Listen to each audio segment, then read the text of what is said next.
For over 15 years, Saturdays and a legal curve have been synonymous with one another. With insight, analysis, and interviews regarding the Winnipeg Jets, the Manitoba Moose, and all around the NHL, here are Dave Manouk, Ezra Ginsburg, and your host, Drew Mandel. The Illegal Curve Hockey Show, presented by Play Now, the official sports betting partner of the Winnipeg Jets, starts now. I was told it's formal day here on Illegal Curve. And now I'm beginning to think that I've had a practical joke played on me. I'm wearing my finest suit. I'm dressed to the nines. Yeah. I was expecting that we were going to prom afterwards, and now I'm finding out that it's actually just regular hoodie and backwards baseball cap Saturday. What is going on here? Well, Drew, what you aren't aware is this is my formal wear. This is the highest. I went from a hoodie to more of a I don't know what you'd call this. Crew neck? Is that a crew neck you're wearing? No, I've still got a hood on it. Still got a hood. Okay. Still got a hood. Let's not get crazy here. But it's more of a thin hood than it is a thicker one. I understand. It's a little bit warmer. I gotta adjust to the warm Manitoba temperatures. There you go. You can wear your thin hoodie under a sports jacket to really fancy up the whole scene you're going for. I'm gonna really tech bro it, if you will. There you go. Yes, you are nothing but you are a tech bro. That's exactly the terminology I would use to describe you at the best of times. With that in mind, we say good morning, Winnipeg. Good morning, Manitoba. And for all those joining us live this morning on our YouTube channel and all of our social media platforms, we say good morning, universe, and welcome to the Illegal Curve Hockey Show. I know last night I said I wasn't going to be here, so maybe I'm just an illusion. Maybe I'm just a hologram version of Drew. We're not entirely certain, but I am here unexpectedly, but here nonetheless. Excited to be here with you. We're going to have special guests popping in throughout the course of this morning's programming because I will be departing in about an hour or so's time, and Dave M will drive the bus from that point on. But in any event, so great to be here on this Saturday morning. You can still feel everybody. The Jets themselves just sent out a tweet saying, how are we feeling, Jets fans, with an image of the team celebrating? So you can sort of feel it's an off day for the Jets, that everybody still basking a little bit in the glow of last night's complete victory by the Jets over the Dallas Stars. A huge game on home ice, and the Winnipeg Jets took care of business and reminded everybody, as we said last night, they reminded everybody that they are the top team in the Western Conference, if not the entire league, now tied with Washington. But good things for the Winnipeg Jets based on last night's performance. Yeah, I don't think there's any question. In the light of day, it's still an impressive victory. I mean, it's a complete victory, and we talk about that. It wasn't a close victory, Drew, and they're actually ahead of the Washington Capitals. They have 96 points. The Capitals have 94 points. So the Jets are actually the first place team in the entire NHL as of this Saturday morning, a position they've been well familiar with because they've been in first place for close to 100 days, I think, of the season or something like that. Because I think when I last saw the stat, which was a while ago, I think it was like 89 days or something to that effect. And I know that sometimes people worry about winning the President's Trophy, but when I quickly did some research in the last 37 years that they've been handing that out, 8 teams that have been first place have won the Stanley Cup, more than in any other spot. So you could say there's a curse, but it's also the position that's won the most Stanley Cups in the last 37 years. So worth taking note of. And they say that banners fly forever, and so you are allowed to put up a banner that says, that says President's Trophy winners, and it can stay up in the arena. It's not the banner that everybody wants the most, no question about it, but it is a testament to success over the course of an 82-game regular season. So you absolutely should be proud of that if it comes to fruition for the Winnipeg Jets. The organization should be. The fan base should be. I know, and we've talked about this multiple times so far this year on the show, that, yes, the playoffs are all that matters, and that's what everybody's sort of geared up for and focused on. But don't lose the forest through the trees and ignore what happens in the course of the regular season. If this continues the way it has been, even if it doesn't, even if there's a bit of a drop off, not that I would necessarily expect one, appreciate this for what it is, because it doesn't happen each and every year. Yeah, no, I just think that point is well made, because JC's telling me my statistics spots mathematics need some work. I'm just telling you, JC, that first finished had the most Stanley Cups. And interestingly, fourth overall had the second most with 6. So, and then second, I don't remember, it was like second, 7, and 8 or something like that. But if you want it, just let me know and I can give you the full breakdown. But let's focus on, as Scott or Neal says, let's not focus too far down the road. Let's keep this focused on what happened last night here in Winnipeg, because while I'm no longer in Winnipeg, I'm a little further north in the Interlake. But what happened in Winnipeg last night, Drew, was impressive. I mean, it really was. It really is incredible to see. I mean, when we did our show, the special edition at City Place yesterday at 12 noon, the tenor of that conversation between you, Ezzy, and I was simply that this is going to be a battle, clash of titans, two teams that are on you kept talking about two trains on a parallel tracks. That's right. And eventually those trains are going to have to collide, and which train is going to be the stronger of the two and derail the other. Well, it wasn't really that. And it's surprising, really. I mean, the fact is the Jets had 3 goals on 9 shots. I mean, on Jake Ottinger. And the truth was, again, like I said, like that shocked me, because one of the talking points that I brought up on yesterday's show was, would Jake Ottinger kind of be extra motivated? Sure. One, because it was a redemption game for him. Well, I mean, the way he got pulled, right. The fans were giving it to him. Back in December, when the last time the Stars and the Jets played here in Winnipeg, or played period for that matter, Jake Ottinger was pulled from that game because the Jets were doing a number on him. Was it 4 goals on 14 shots or 15 something shots like or something like that, where it was one-sided, and it was a mercy pull by Stars head coach Pete DeBoer. And your point was, is Ottinger going to be using the remembrance of that, the memory of that, the sour taste of that as a motivating force? And maybe he did, maybe he didn't. We'll never know, but it certainly didn't translate into an on-ice performance worthy of somebody who wants to be held in the same breath as Connor Hellebuck. Right. And I would agree with JC's here with saying that they were tough shots, and Scardy here as well, saying the Jets had great net front presence. So I'm not diminishing what the Jets were able to do. Right. I'm just saying that great goaltenders can fight through sometimes, and we saw it with Connor Hellebuck. Mm-hmm. The Stars did have their chances, and Connor Hellebuck, when they did, was there to make the saves. So, I mean, again, we went through it. We're not going to go over the goals again, Drew. I mean, you'd like, if you're Ottinger, you just don't like the way he played the Sandberg one, because he got distracted by Velarde and allowed himself to kind of, from my perspective, again, I'm not a goalie expert. That's just what I observed watching the game.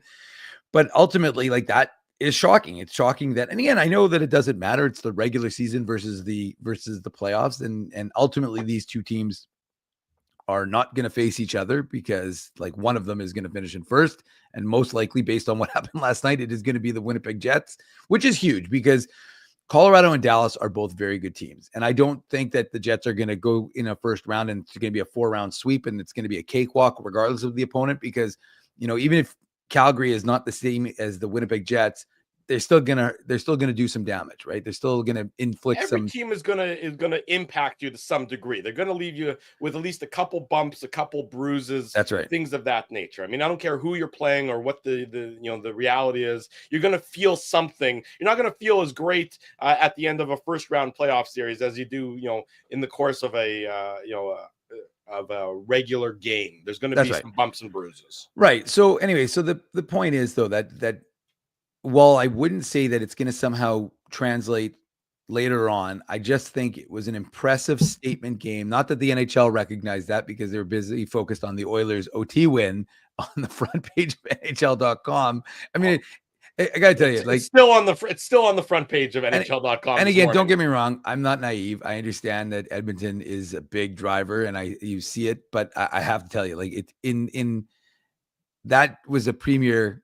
In theory, was supposed to be a premier matchup between two of the best teams in the Western Conference. And again, we'll acknowledge that Dallas was not they were shorthanded. They were missing some of their key pieces. So let's not, and obviously the Jets were missing Neal Pionk, who, if you are unaware, is out week to week with a lower body injury, which he didn't sustain in the Rangers game. So he played in the Rangers game.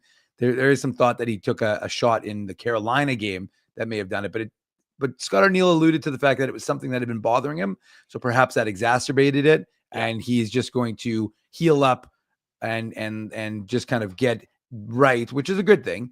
And of course, one of the benefits of that was Luke Schenn jumping up into his spot, and not just with, of course, Dylan Sandberg, but with a variety of players, including Josh Morrissey, as the Jets. You can just see Scott Arniel just keying in on what Luke Schenn can bring to this lineup and what he can do on a nightly basis, and understanding his limitations, but understanding his role as well, and really wanting to elevate that and again, show that experience and what he can do for a lineup.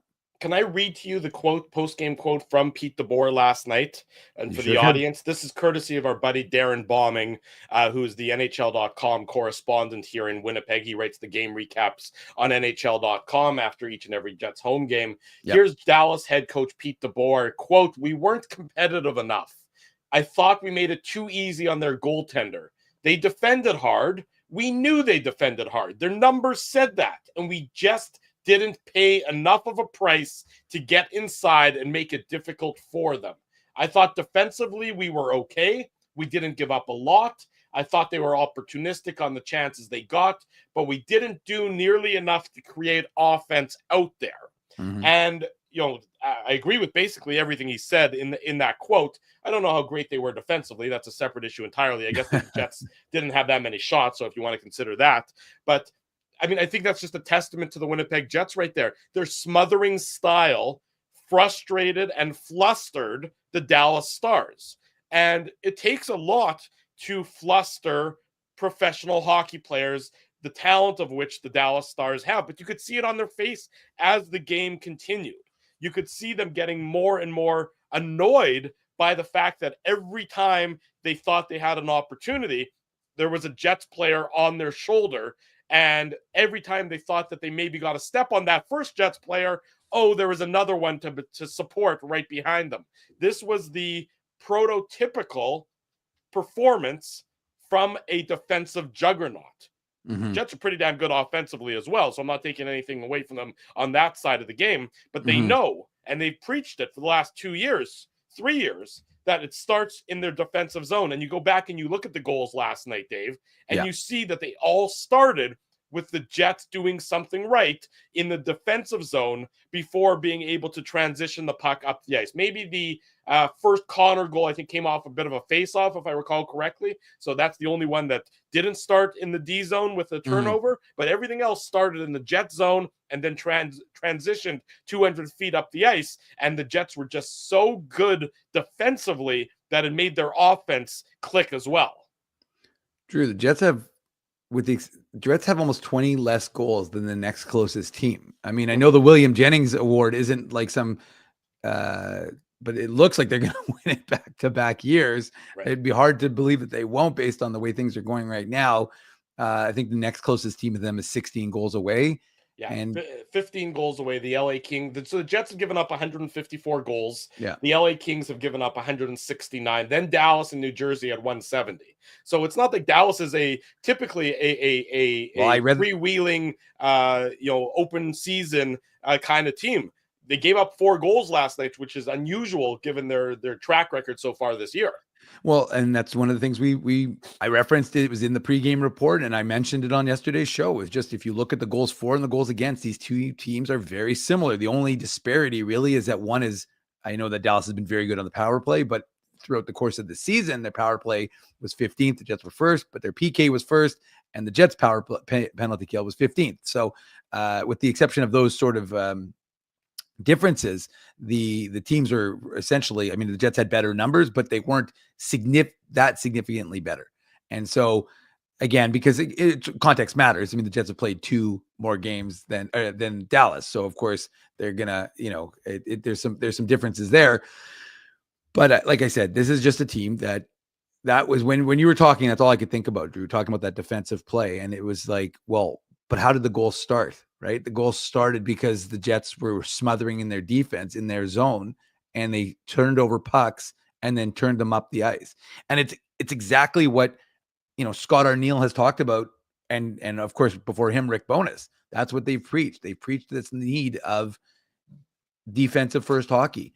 And when a goaltender of Connor Hellebuck's stature talks about the predictability that his teammates give him, I don't think he's blowing smoke. I don't think he's just like, listen, I'm the greatest goalie ever in the history of the world, and these guys are good. But like, if it wasn't for me, these guys would be, whatever. I honestly believe, like when he says what he said to us 2 days ago, that because of the way the guys are playing in front of him, the way they are funneling pucks to certain spots, so he knows the shot's coming from there, and he knows where to be to save that shot. 9 times out of 10, maybe it's probably a bit low. 9.5 times out of 10. He is going to make that save. And so, and look, there are breakdowns. We saw it on the Mason Marchment goal. There's no question that guy, opportunity. Again, you're never going to be perfect in a 60-minute hockey game. It's unrealistic. But the way this team has played in front of him, the way they've committed to playing that style, all the guys, Mark Scheifele plays it. Kyle Connor plays it. When you get the most offensive guys on your team, the guys whose engines really generally only point in one direction, yeah, and you got them going both. And again, I think the added responsibility to Kyle Connor playing on the PK has been really big for him. Well, you mentioned that. I mean, last game, against the Rangers, Mark Scheifele had PK time as well, which is, you sort of did a double take. He actually got a decent scoring chance on it on the PK, but that just goes to show how far these guys have come. I mean, Mark Scheifele used to be allergic to defense. That was his reputation. Kyle Connor used to be allergic to defense. That was what the underlying numbers bore out, is that these guys, for as good as they are offensively, they give up that and more defensively. So, in fact, they're a net negative. Can't say that about those guys anymore. And the fact that Mark Scheifele is an option for Scott Arniel and the coaching staff on the penalty kill, not a regular option. It's not going to become part of his game, but it's stunning to see that he's, where he's come from, that's now, a consideration that he can go over the boards and play a penalty killing shift or two in the course of a game if the Jets, decide that that's required. I mean, again, what I said this, I don't know if it was this summer or last summer. I said that when Mark Scheifele decides that he wants to focus on his legacy, which I think he is now focused now that his contract is secured for the rest of his career, right? His change, much like his idol, Steve Yzerman's, will change. And the change will be, it's not about, I've got to get as many points and I've got to become the best in the world. He knows to have a legacy in the NHL is you need a Stanley Cup ring or two. But you need at least one. Yeah. Because otherwise you get referenced as the guy who was really good, but he never was able to get his team a Stanley Cup. And so that is not somewhere Mark Scheifele wants to be. You call him a student of the game, you call him whatever you want. And don't get me wrong, I think there's 600 players in the NHL who all want to be defined with that Stanley Cup pedigree. But I'm just telling you that, again, I've been watching him for 14, 15 years now, and you can see what drives him.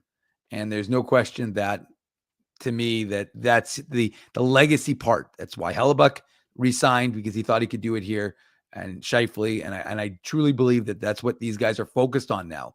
So the individual awards, Connor Hellebuck with the chance to, he's what is he now, 39 wins, so he's 5 from tying his best ever season as a Winnipeg Jets player with 44. He's 9 away from tying the record set by Brodeur and Holtby. Yeah. So he's 10 away from actually setting the record and be winning most games in NHL history for a goaltender in an individual season. But, and again, like I said, most likely going to win the William Jennings, but the focus and the Vezina, and he'll be nominated for the Hart. But again, the focus of these guys, of this team right now, is not individual awards, it's Stanley Cups. And look, I think it's worth mentioning that, Ken Wiebe, our friend and colleague who works with the Winnipeg Free Press, broke the news that Alex Iafallo is looking to stay in Winnipeg. So that's what I was going to transition to your point about that. See, Drew, we're right now, we're doing too many shows together. Simpatico there. Simpatico, exactly. Mind meld, the illegal curve mind meld going in full force. So this came out last Tuesday, so about 5 days ago or so. It was an article on before the Jets and the Rangers game. That night. So it was sort of that night. It got maybe lost in the shuffle of the game story.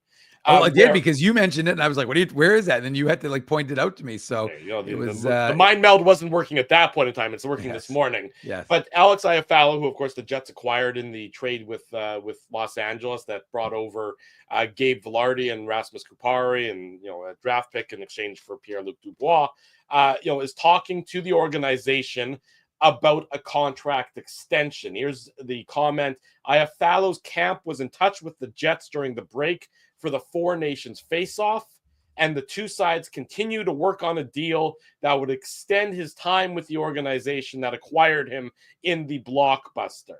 They're trying to figure something out, which is good, said Iafallo. Obviously not thinking about it too much. I'd like to stay, so we're just going to go from there. So Iafallo, of course, currently under contract, pending unrestricted free agent at season's end.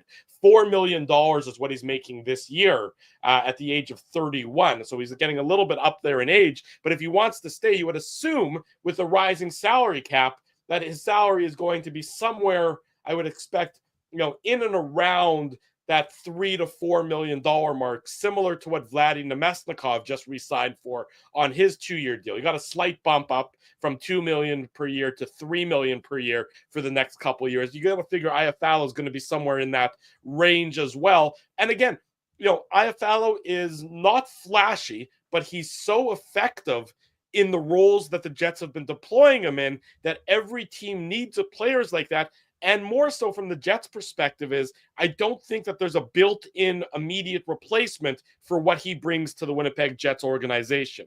There's young players, but I don't know that they bring that sort of veteran leadership, tenacity, lunch pail mentality that he brings in, night out. I think that's a good point. And you're all right, Drew. That's the versatility that I think that you're looking for with a player like him. And he's kind of like one of those unsung heroes, doesn't look for personal glory, doesn't really care. And I guess it also helps to disabuse the notion that guys don't want to stay in Winnipeg. I mean, it doesn't matter. You and I both know that I know it. But I understand. No matter how many times we say it and how much evidence there is to prove it, the chattering masses who have their heads up their asses, pardon the rhyme, will never look at the evidence and admit that they're wrong with what they say. Well, by the way, chattering masses with their heads up their asses is a great limerick that I'm now going to use more often in my life. Yes, absolutely. Well, I mean, it could reference us a little bit, but anyways, I think I think what I'm saying though is to the point that Alex Iafallo, like you'd hear, I remember listening to Mike Fuda, who was maybe he was the AGM. He works for Sportsnet now, but he was the AGM of the Kings. Yes, and he just talked about, not in a negative way, he just talked about how Iafallo loves it in Winnipeg, and which is funny because he used to bring his surfboard to Kings practice and he'd go surfing. And Iafallo is a northern New York guy from, I believe, near the Buffalo area. Is he from Buffalo? I think he might be. I don't know if he's from Buffalo, but he's in that. Is he Utica? He might be Elmira. I'm not sure. I'm not sure exactly where he is up there. I don't think it's Albany, but I'm pretty sure it's either Buffalo or just outside of Buffalo. But the point I'm making is that he wants to stay in Winnipeg, and he likes. I mean, again, he likes to. We know he likes to hike. He likes to go off and do his thing, as do I. So, I mean, it's something that a lot of folks who live in this province. Eden, New York. Okay, Eden, New York. So I don't know how close that is to Buffalo, but I feel like it's fairly. I don't know. I know he's from upstate New York. Let's put it that way. It's a broad region, if you will. But I knew that somebody was going to get my references to Utica, and it was Spency because it's from the Simpsons episode. So yes, he does love a good steamed ham. Thank you, there, Superintendent Chalmers. There we go. But I'm just saying that if you look at what he brings, forget about like I said, you don't want this to be. This is not. Thank you, Brad and Patrick, for chiming in with Eden. This is Stacey's giving us the geography of it as well. Apparently, Eden is just west of Buffalo. Yeah, Stacey. Oh, but then Frosty's saying it's just south of Buffalo. Stacey's saying it's west. Frosty's saying it's south. People, we need to look at our maps and get on board. If it's south, if it's west, maybe it's southwest. I don't know. Stacey's in Erie, if I recall. She's in Pennsylvania. That's right. So, I mean, maybe she's just throwing shade on New York. I'm not sure. This isn't a geography class, but see, she knows. She drives past it every time she goes to Key Bank. Take that, Frosty. You're Frosty's in Winnipeg, so we'll go with Stacey's knowledge there. But the idea is that, again, you don't want to create an environment where I'm comfortable here, I like the team, so I'm just going to sign. You're not doing that. You want to be able to. I mean, again, you're not the Vegas Golden Knights. You can't be cutthroat, but you have to be able to say, okay, at a certain point, we want prospect A, prospect B to be able to graduate and move into the spot, not block them. But the point you're making is there isn't a prospect that brings what Alex Iafallo brings. There's not one who has that level of versatility right now. Could they get there eventually? Possibly. But for right now, I'm not looking at any of the guys on the Moose or in the various junior leagues, and I'm saying that guy's going to be able to bring that in the next 2-3 years. So the big point I've always made is you don't want to block prospects, and you don't. The biggest mistake that I thought the Jets made a few years ago, of course, was when they brought in Nate Schmidt and Brendan Dillon. I mean, one would have been fine, but to bring both in kind of caused a logjam. And eventually it worked itself out. But I mean, again, it cost you Kovacevic, cost you Chisholm. I'm not saying they would have been on the team right now, but I'm just saying that it kind of stagnates your growth opportunities. Veterans, but at the same time, you also want everything to align ideally so that, when the veterans' contracts expire, there's somebody ready to step up and, play that role. One of your young players. The difference, of course, is that when you're 30, I mean, you see it when you're 31, you're a man on the ice, you're a veteran, you know exactly how the game works. When you're a younger player, when you're 21, there's an adjustment period. We've seen it with Cole Perfetti. We've seen it to a lesser extent, I would say, with Dylan Sandberg. It takes a little bit of time to sort of get over that hump where you now feel like you know what it takes and how to be a productive NHL player that doesn't have the lulls in their game.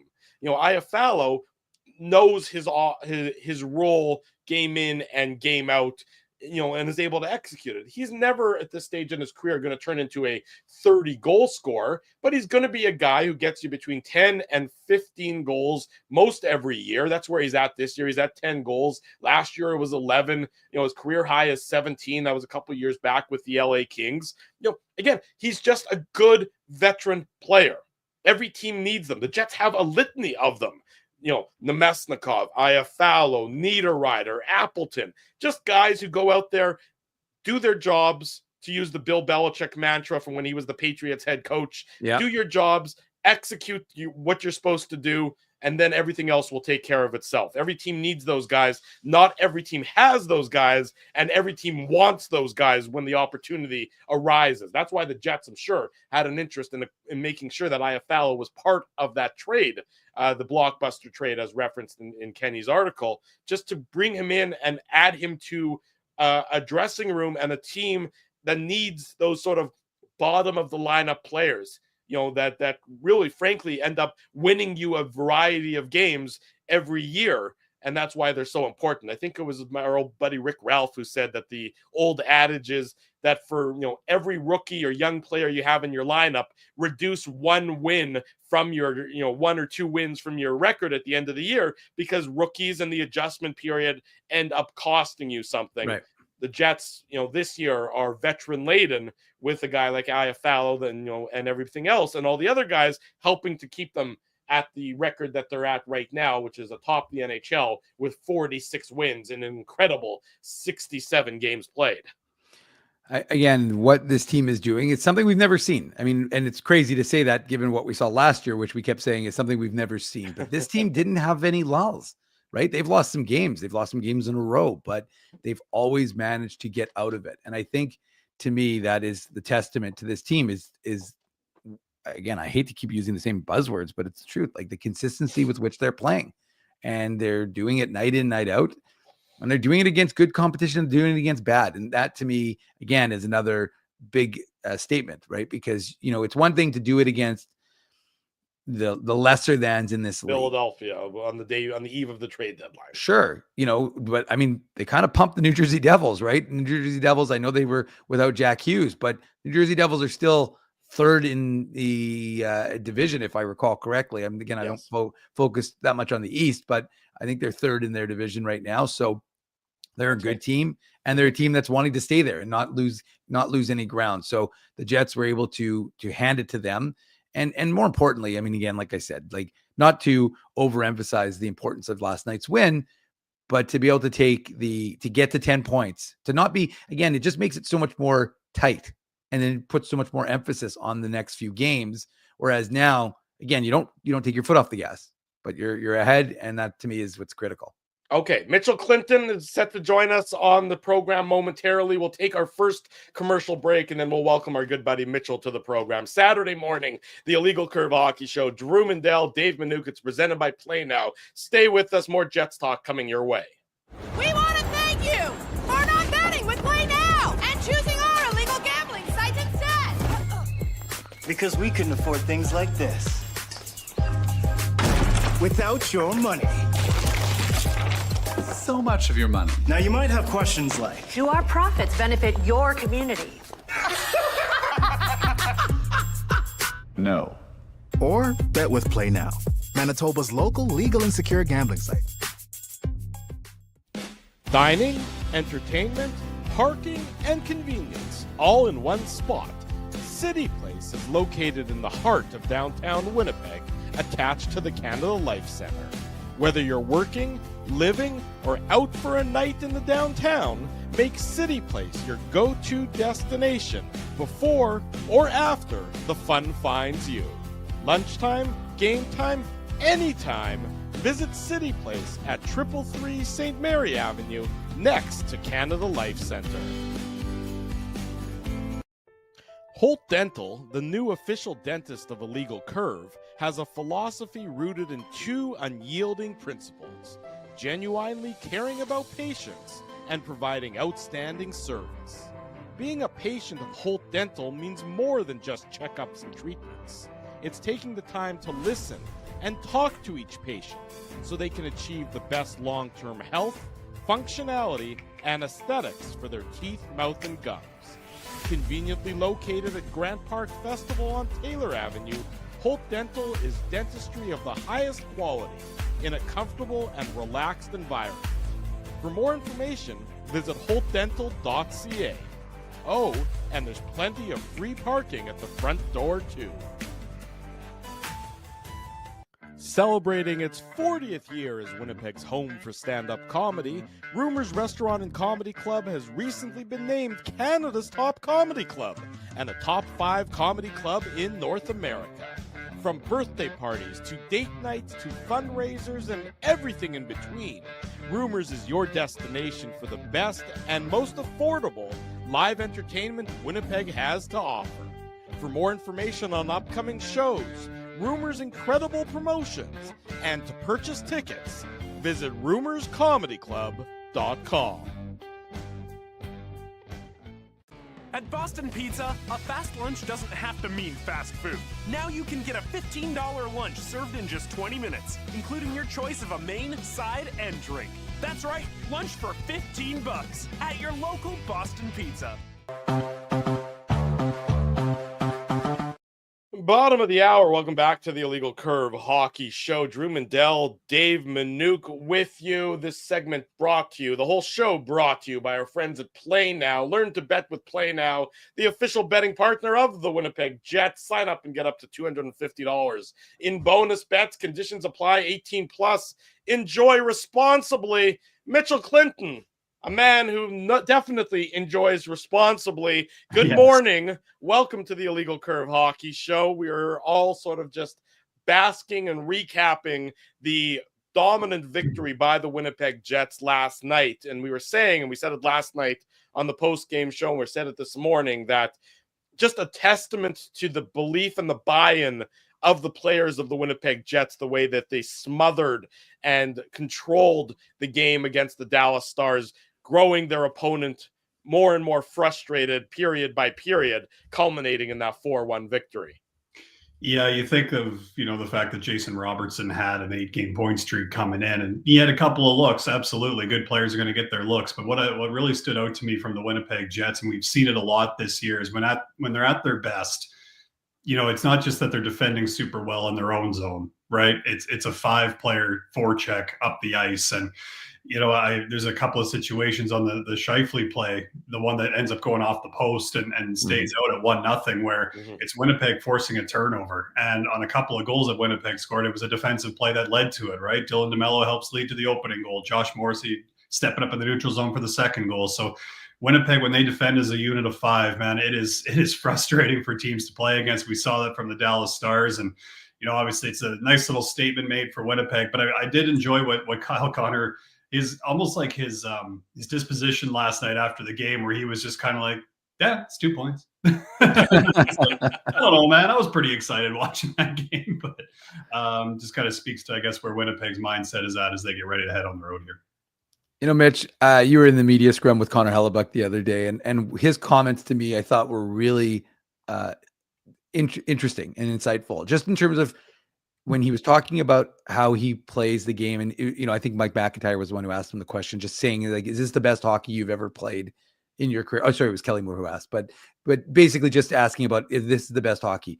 And he essentially defaulted to the team, and he said, listen, like, I'm not saying I'm not playing well, but these guys are making this game so predictable for me. They're telling their shots are going to be where they're expected to come from. And then when they are, I can come up with the saves.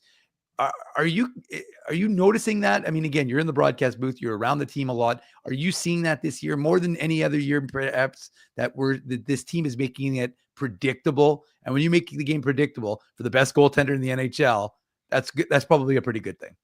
I think it's kind of continued to be an evolution, right? And it's kind of started, you could say, how Winnipeg currently plays kind of began with when Rick Bowness, Scott Arniel, and that group kind of came in and kind of shifted how Winnipeg played their game defensively. Now, I remember, you know, this training camp, Scott Arniel saying, like, it's going to look a little bit different. He wants to make a few changes, of course, and that's, you know, his prerogative as the head coach, and maybe add just a little bit more offense to what they were doing. But they really haven't strayed from kind of what we were talking about earlier, that 5-man pressure all over the ice. And when you get into the defensive zone, it's like a lot of teams, right? They're going to pack in the middle of the ice and really try to prevent a lot of pucks from getting there, whether that's through a seam pass or otherwise. But what I have seen, even over the course of the evolution on the penalty kill, for sure, you are seeing like those flank opportunities that maybe were a little bit more common. You're not seeing a whole lot of them. The pucks that are getting through maybe are those deflections. That happens against every team. But when Connor Hellebuck is seeing shots on the penalty kill specifically, I mean, if it is that one-timer, he knows it's coming because he can see everything in front of him. That's kind of one of the underrated parts of Connor Hellebuck's game that I think is starting to get a little bit more attention, is how well he reads what's in front of him.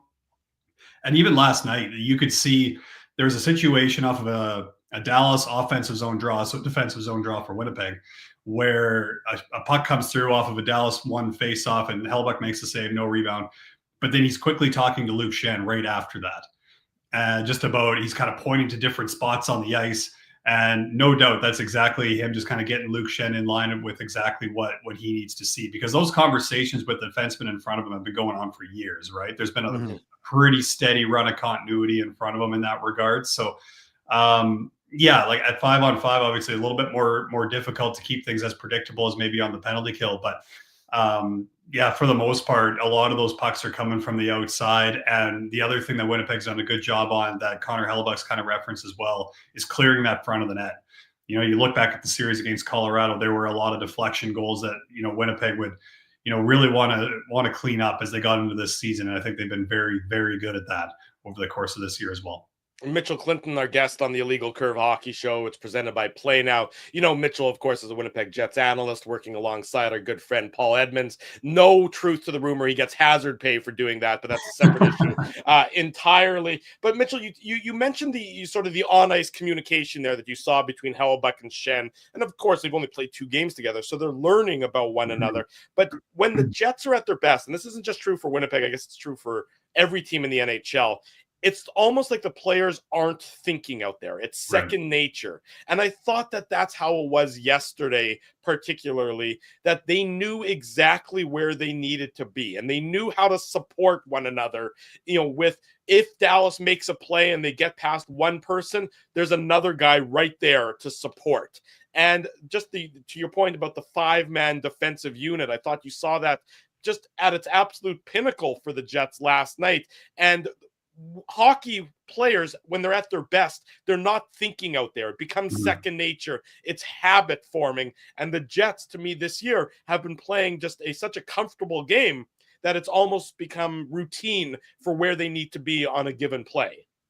And I honestly, Drew, I think what they've done really well too is adjust, right, as things have gone on. Because, and I asked Hayden Fleury about this after the game, you look at the second meeting of the season between Winnipeg and Dallas. What did Dallas do?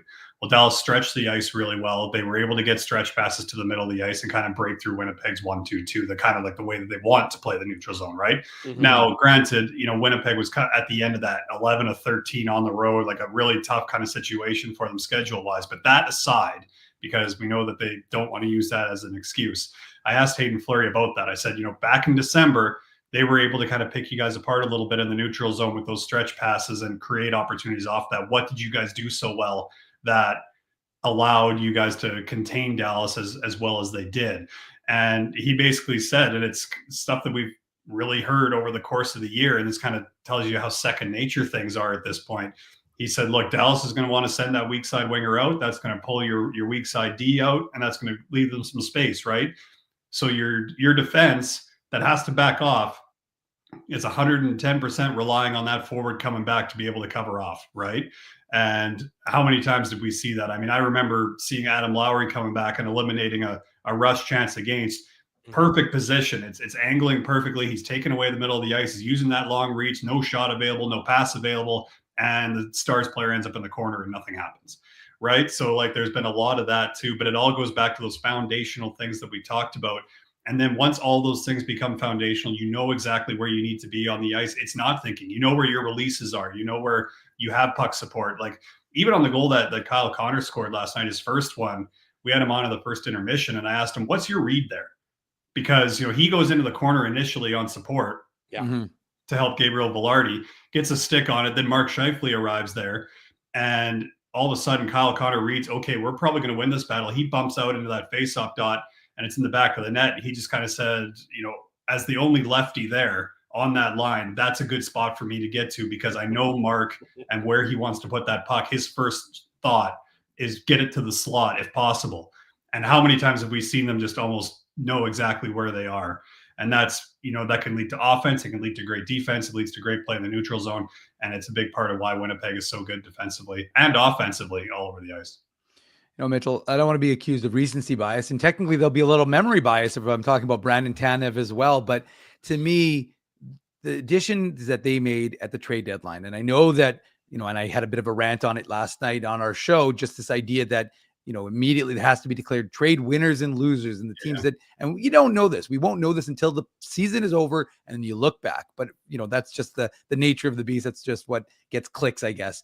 But from your perspective, and again, I know it's early, at least with Luke Schenn, Brandon Tanev, of course, 4 games plus 200 before that. But from your perspective, how good have those two been? How seamless has that transition been? And how important is a guy like Luke Schenn with 2 Stanley Cup rings and that level of experience going to be for guys like Dylan Samberg, who, quite frankly, have not gone deep other than when he was playing in college? Yeah, absolutely. I think, all those lessons will be important. And I think the other thing that comes with Luke Schenn, having those 2 cups, all that playoff experience, even all the games that he has in the regular season, is he's not going to come in and just kind of like dump all this advice out. You know what I mean? Like he's going to pick his spots really well and know what needs to be said and when it needs to be said. Of course, you have all the off ice parts. I think he had 7 hits last night in addition to the 5. And, I was even looking at like the hit totals. Winnipeg had over 30 hits, I think just around 35 last night, but it never felt like it was one of those situations where they never had the puck, so they had to be hitting. You know what I mean? It almost felt like it was like forechecking as opposed to anything else. So Luke Schenn in the defensive zone, obviously very tough to play against. That's exactly what you want. And, you hate to keep going back to that Colorado series, but you think of, Larry Nichushkin hanging out in the front of the net, right? Like that's Winnipeg did as good of a job as they could, but that, Nichushkin just seemed to find ways to get sticks on pucks. And, funny story from morning skate yesterday, I was talking to Paul Edmonds after, and he said, Kevin Sawyer was talking to Luke Schenn, and Kevin Sawyer's not a small guy, right? And Luke Schenn just looks massive even next to him. So you can imagine what it'd be like to go one-on-one with Luke Schenn at any point of the defensive end. And obviously he moves the puck really well, and obviously has showed that he can play up in the defensive pairs as well. Thought it was interesting to see a little experimentation with Schenn and Morrissey last night as well. Yeah. It's just, I think that was just trying to see little things, when are you going to be able to have a chance to work on these kinds of things and see what works, right? So I think we're already seeing how Luke Schenn can kind of mold in. And Brandon Tanev, like as advertised, right? Like, I really wish he would have scored on that partial break that he had in the first period. I think the entire building would have went ballistic, even more than it already did on the opening goals. So, but yeah, like he's just that guy that, uses his speed at the right times. It takes a while to learn exactly how to do that. It can add some great energy to that fourth line. You got to give credit to Morgan Barron for how he's been able to slide into the middle of the ice, another option that Winnipeg can go with. Mm-hmm. So yeah, like as much as at the trade deadline, it seemed to be just quote unquote depth pickups for the Winnipeg Jets. Man, if they already played a significant role, and once you get into the postseason, like think back to those first couple of games against the Nashville Predators and how big of a role Brandon Tanev had in those games. You never know who's going to be the one that steps up for you at any particular time in the postseason. To your point there, Mitchell Clinton, Winnipeg Jets analyst, is our guest this morning on the Illegal Curve Hockey Show. You mentioned Morgan Barron, and I think it's now been 3 games up the middle on that fourth line with Tanev and Iafallo. And I've been sort of saying this since the get-go, is I like how that line has now taken on a bit of a different identity. When it was Kupari or when it was Gustafsson, it was more of a speed-focused line. With Barron, they're more physical than I think they used to be. And I think that physicality is really having an impact. We know Brandon Tanev is a Tasmanian devil out there. He's going to hit everything that moves. But then you add in Barron and you add in Iafallo. These are 2 big men now on your fourth line who can lean on your opponent, to quote Kevin Sawyerism right there. And I think that changes the dynamic of the Jets' fourth line. And now you look at the third and the fourth line, I'll call the Lowry line the third line, whether it's 2A or 2B for argument's sake. You know what I'm saying here.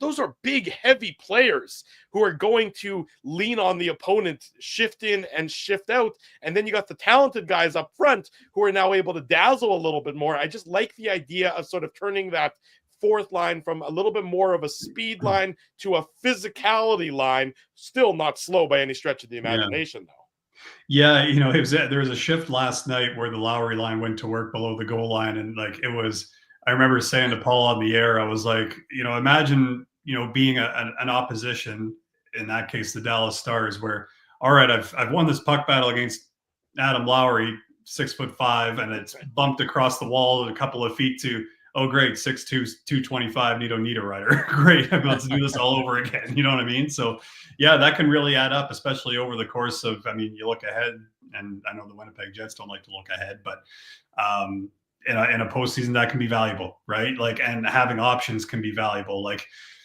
so much of what Scott Arniel's answered question-wise the last few days especially has been about options. And I think you really do have to credit Morgan Barron for his ability to, he played, center a little bit with the Rangers and a little bit in college, but, to do it on a consistent basis. I remember Gabriel Velarde saying, like, when he took over for Mark Scheifele early on in the season there, when Mark was kind of nursing a little bit of an injury, he talked about some of the wear and tear that it puts on you. So it's not necessarily like you go in and you do a quick little face-off and otherwise it's all the same. It's those face-offs are tough. Yeah. And, you have to have some endurance to be able to handle them. And I never really thought of it the way that you kind of put it in terms of the identity of the fourth line kind of switches a little bit. That's an interesting point. Just because, you think Rasmus Kupari, you certainly think speed, and Morgan Barron definitely has the pace, but plays maybe a slightly more physical style. So again, it kind of goes back to options and whatever look that Scott Arniel and the coaching staff wants to go with. And man, is it nice to be able to have that, right? Like to be able to move players around and kind of change things just to kind of suit whoever you're going up against or whatever statement you want to make on that particular night with your lineup. No, Mitchell, when you look at this team, you can't help but notice how defensively minded they've been. And that's obviously a testament to Rick Bowness and some of those players that you don't even expect it to be, because it really wasn't part of their DNA for large parts of their career. And that's just the facts, right? Kyle Connor, not really a Selke guy. You didn't think of him in the same vein as Patrice Bergeron or Mark Scheifele. And we've talked a lot about how these guys now want the legacy, right? And they want to focus on winning cups, especially Mark Scheifele now that he's, settled here and he has his contract. But from your perspective, what is putting those guys on the PK? And we know that Kyle Connor's played a lot more PK than Mark Scheifele, but what do you think that's done in terms of helping them be more defensively minded, or if it even has in your mind? I think a part of it has to do with flow, right? Like if you get into a game that has a lot of penalties, it gets really tough to keep, your guys that don't necessarily play on the penalty kill in the game. So I think that is part of it. I also think a little bit of it has to do with what the opposition power play looks like as well. I think if you see, say a power play in particular that likes to use the flanks, and there's one-timers all over the place, I don't think you're going to see as much Mark Scheifele or Josh Morrissey for that matter, if everybody's healthy. But I think what it has done is it kind of has accentuated to players like Scheifele, players like Connor, how well they read the game and how they're able to take advantage of that from a defensive standpoint. I think a lot of the commitment, and we've talked about how committed Winnipeg's been to the play defensively, is the reward that's come from it, right? So you look at the fact that they've won a lot of games. Number one, that's the main thing. That's the main reward you want to get from sacrificing your body or taking that extra stride, taking that hit, whatever it may be, to get the puck out. But the offense for the Winnipeg Jets hasn't really suffered either, right? And I talked a little bit earlier about how Scott O'Neill wanted to open things up just a little bit and maybe on some breakout variations and whatnot. I remember him saying that in training camp. And Mark Scheifele's in around 35 goals. Kyle Connor, pulls into a tie with him last night. I think he got to 36. No, he's at 35. 35. But you know what I mean? Like you haven't necessarily seen any of the offense go away either. Yeah. And I think that's a big part of it too, right? Like it can be tough sometimes for players that really like to play offense and not necessarily put up numbers, but I mean, hey, let's be serious here. The offensive zone is the more fun zone to be in, right? So it can be tough when when you're not in that zone as much. And if you're able to defend, but you have to be able to see that evidence for yourself, right? You have to be able to, defend and see your numbers be consistent and see the offensive chances there and see your team win games because of it. And now, like, obviously there's enough of a body of evidence, I think, even after the first year that was there, but to see it on a consistent basis, even with whatever tweaks or small little variations they want to throw in there, to see all that reward, I think, is the other big thing too. And then, once your top guys are doing it and every line's doing it, it becomes way more obvious to everybody when someone's not doing it, right? So, and that gets the accountability on this team's been very, very good, especially, as we've seen over the last little while.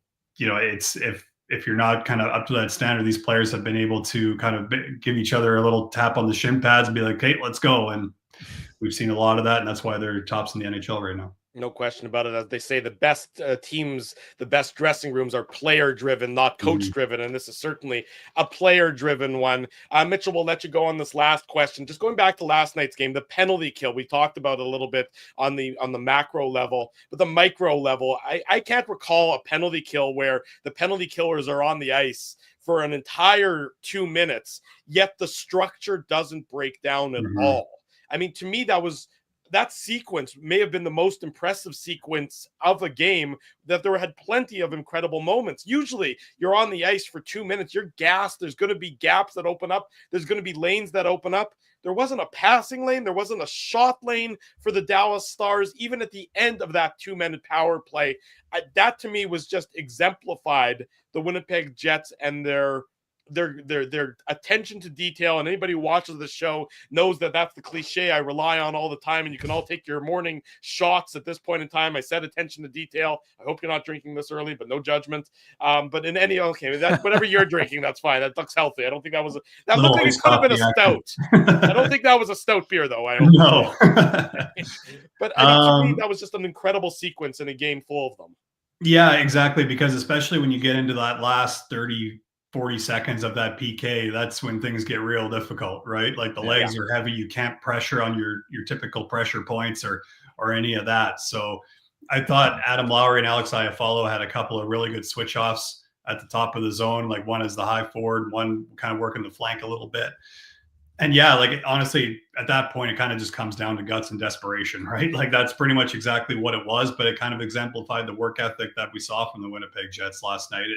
And I think, I can't imagine as a penalty killer when you get to that point that, yes, you're tired, but it almost becomes they're not scoring. I've been out here this long. I'm doing everything I can to make sure that thing's not end up in the back of the net. And,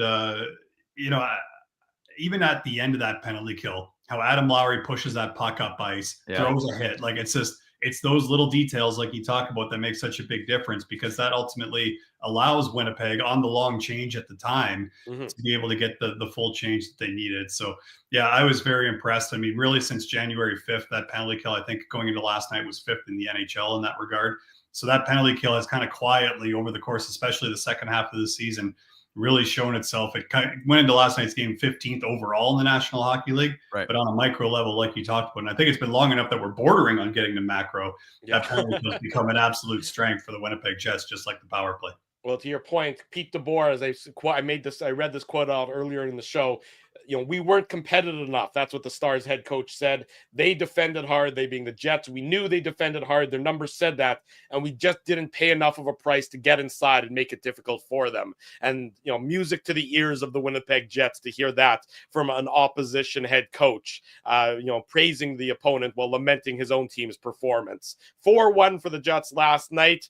You're out on the road, Seattle, Vancouver, Edmonton. Travel safe. We'll look forward to the call on 680 CJOB starting tomorrow night for the Jets and the Kraken, as the Jets look to keep the good times rolling as they did last night. Mitchell, thank you for this. Appreciate your time. Appreciate your insight. Absolutely. Thank you, gentlemen. Have a great weekend. Thanks, too. Mitch. Take care, Mitchell. There you go. Always great catching up with Mitchell Clinton this morning on the Illegal Curve Hockey Show. And we have a special guest coming in for hour number 2. I do have to depart. I do have that family obligation that was supposed to keep me away for the entirety of this morning. But circumstances be what they are. Mr. Ginsburg, unfortunately, under the weather. Our good buddy Jimmy Toth is going to sit in with you, Dave, for the remainder of this morning's program. So I'm going to say au revoir. Goodbye, shalom to everybody watching the program, sayonara, if you will, as well. I'll be back tomorrow for the post-game show. Dave, I'll let you take the show to commercial break, if that's okay. Sure, in terms of hitting the button, just to make sure nothing screws up on our end. Could have given me a little heads up there, Drew. Sorry, that's why I'm talking a little bit. I'm rambling on a little bit, giving you the opportunity to get it queued up. When we come back on the Illegal Curve Hockey Show, Dave Minuk and Jim Toth and Daniel Fink at the bottom of the hour. I'll see you, everybody, tomorrow night for the post-game show. Dave and Jim moving forward. Thanks so much, everybody. Have a great Saturday. Well, hope it's Dave and Jim. If Jim doesn't log in soon, it just might be the Dave Minuk experience, which means I'm just talking about the Moose for the full hour. Well, until Daniel gets on at 10:30, then I'll talk about the Moose with Daniel. But for now, we'll say goodbye to Drew. We'll head to commercial break and hear from our sponsors from these few words. We want to thank you for not betting with Play Now and choosing our illegal gambling site instead. Because we couldn't afford things like this without your money. So much of your money. Now, you might have questions like, do our profits benefit your community? No. Or bet with Play Now, Manitoba's local legal and secure gambling site. Dining, entertainment, parking, and convenience, all in one spot. City Place is located in the heart of downtown Winnipeg, attached to the Canada Life Centre.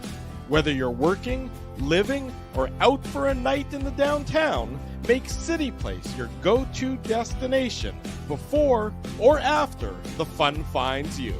Lunchtime, game time, anytime, visit City Place at 333 St. Mary Avenue, next to Canada Life Centre. Holt Dental, the new official dentist of Illegal Curve, has a philosophy rooted in 2 unyielding principles: genuinely caring about patients and providing outstanding service. Being a patient of Holt Dental means more than just checkups and treatments.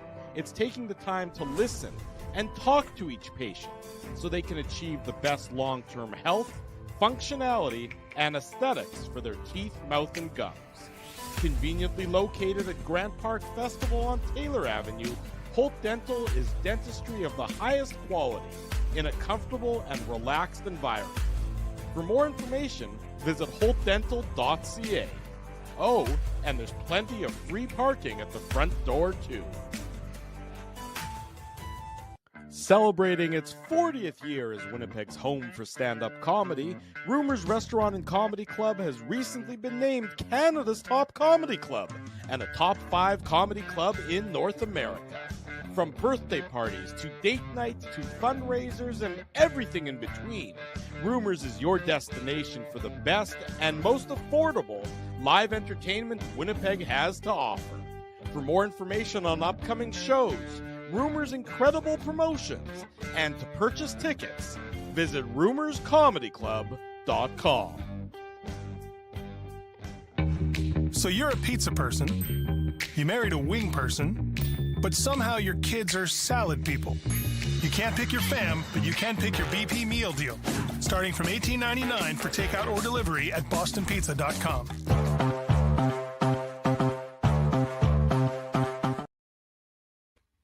Welcome back to the Illegal Curve Hockey Show. Not just me, though. It's not the Dave Minuk experience. It is the Dave Minuk and Jim Toth experience, because Jim is joining us here for the second hour of the show. The late addition to the show, Jimmy Toth. How are you, Jim? I'm good. How are you? You got me? Audio works and everything? Everything's working great. We appreciate you. A last-minute addition, giving up an hour of your Saturday to join me to talk about hockey and talk about that impressive Jets win. So, Drew and I talked about it in the first hour, Jim, but let's maybe give your thoughts on the victory over the Stars and maybe some of your observations from the game. Yeah, I think it's a big victory, and it's in a lot of everything that happens this week, Dave, or this year to me is in the fashion in which they do things. And there hasn't been a lot I have not liked, and to be honest with you, there's been quite a bit I've been impressed. And last night's game was another one. I thought start to finish, that was a 200-foot hockey game that the Jets absolutely dominated. And you're waiting for the pushback from Dallas, and I knew that they had injuries and everything like that. But this is a very well-oiled machine. It plays its system, and I'll just go back to Tuesday night's post-game media availability with Luke Schenn, who delved into what the Jets are. He goes, they are as advertised. They follow their systems. They play it to a T. It reminded me of earlier in the season when they shut out Colorado 3-0 at home with and basically what impressed me the most, and I was at that game in the press box, was just that, they didn't panic. There wasn't any sort of getting out of your position. The penalty kill against the Avalanche power play, their sticks were there. And quite often, as we all know, that, if a puck's going through a pass and it's not as crisp, or there's a little tweak of the pass and it goes somewhere, somebody might want to jump out of position and get a stick on it or dive for it.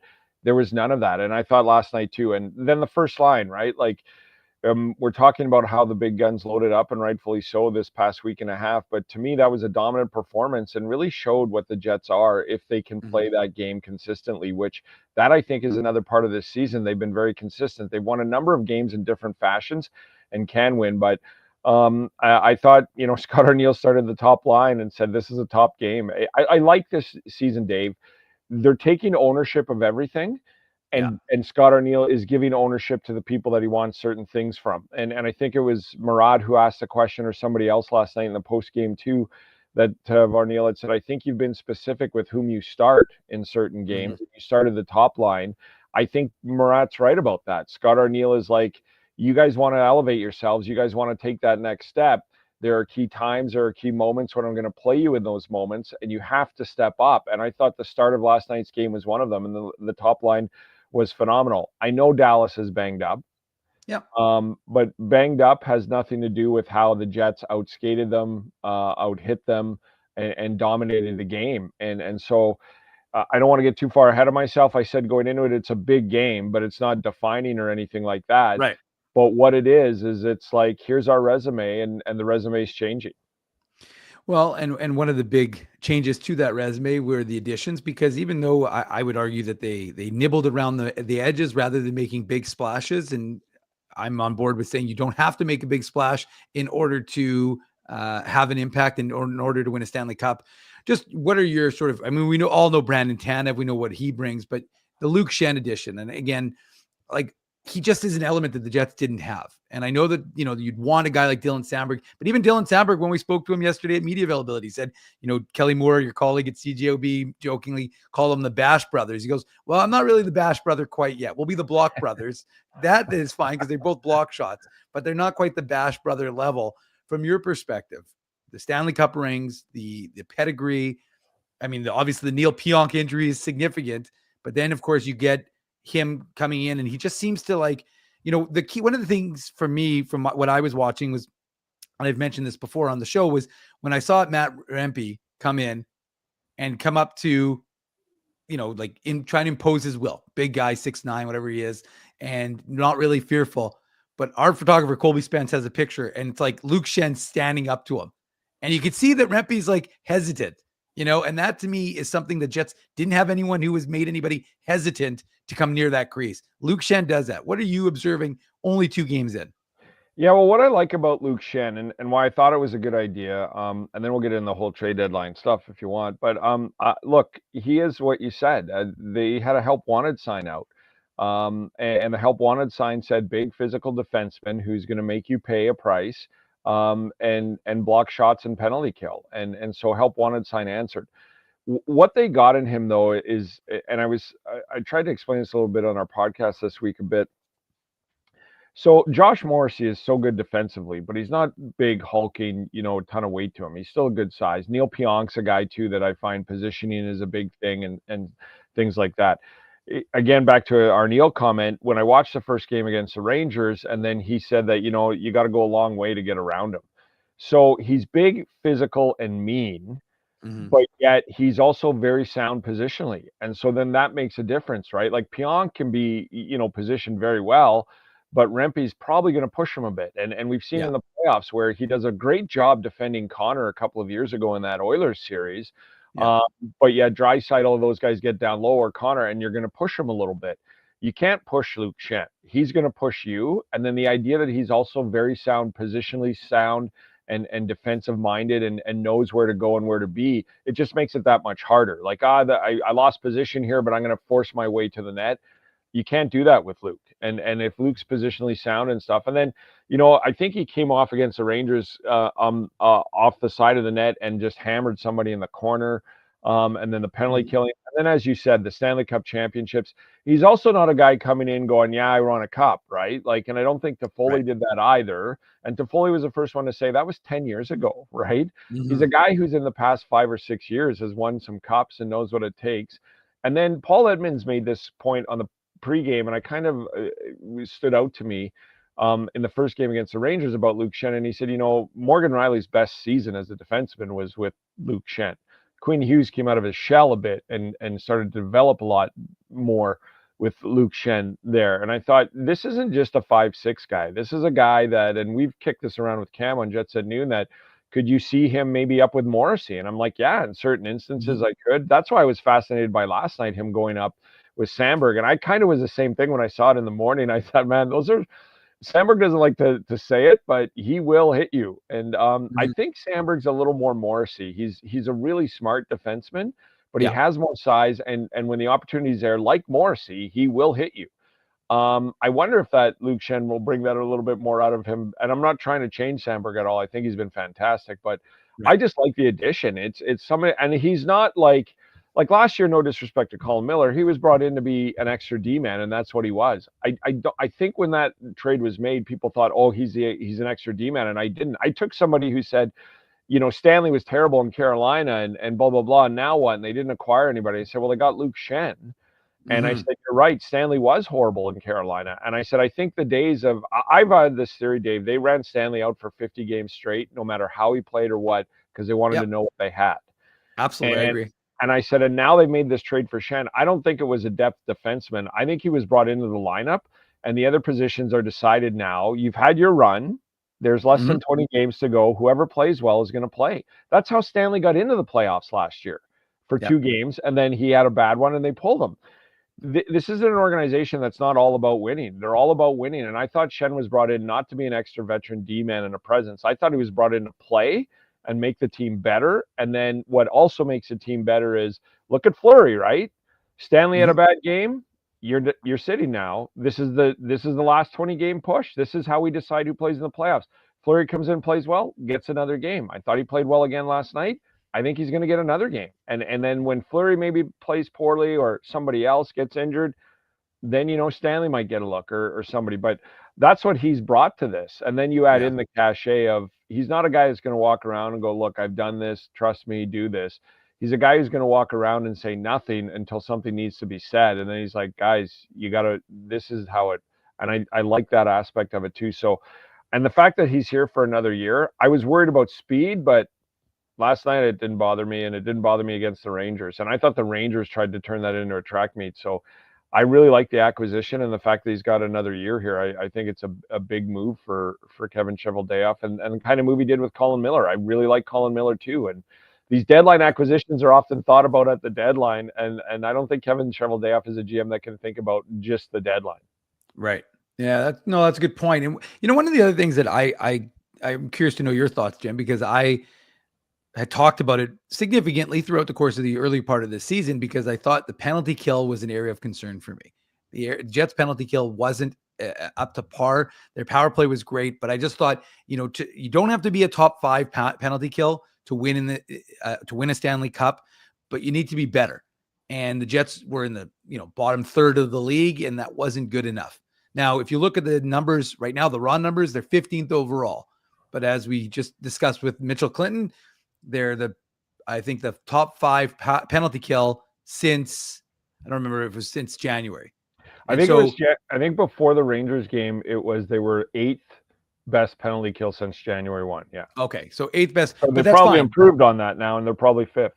Yeah, they might be. But the point though I'm making is just, are you, number one, the importance of the penalty kill? I mean, it seems like an obvious one, but sometimes people don't think it's that big a deal. I personally, like I said, I just think it could be such a position like Dean Chenoweth, who always talks about the power kill, right? The ability to draw strength from your PK because you've had an effective one. And we saw no better example than the 2 minutes of pure awesomeness, if you will, than them killing the entire 4 guys staying out there for the full 2 minutes and killing it. But just from your perspective, just how much have you seen it kind of change? And we know the guys like Kyle Connor are playing on it, and Mark Scheifele even got a little bit of a run this week on the PK. So from your perspective, are you seeing a lot different, or is it just that, look, Dean Chenoweth came in this year and they're adopting a new system? Yeah, I think there's a new system there. But I don't think it's totally like out of the blue new. I think there's some tweaks to it. I think he's seen some things he would like to do. I know a lot of people didn't like how it wasn't aggressive at the top. And I know over the years with Maurice, people didn't like the way it just became a box of 4 that collapsed a lot and things like that. But I like the idea. Like, I mean, how many chances does Kyle Connor have off the penalty kill, right? Like, and not just chances on breakaways. I think he's had 3. I could be wrong. But also just like chances that didn't materialize. So he gets a puck and he gets it out to center, and then it doesn't get into a scoring opportunity or the offensive end, but it's out, right? Like, it's out of the zone. So I agree with you. I don't think it has to be top 5, but it should be top 15. 16 teams going to the playoffs. You'd like that to be around 10th or 12th at the worst. Yeah. So I agree with you. I don't think it can be in a lot of people say either bottom 10, middle 10, or top 10, and the top 2 are good. I argue it has to be top 15 like you. I think it's got to be in there because the teams that you're going to face the power play last year against Colorado absolutely killed them.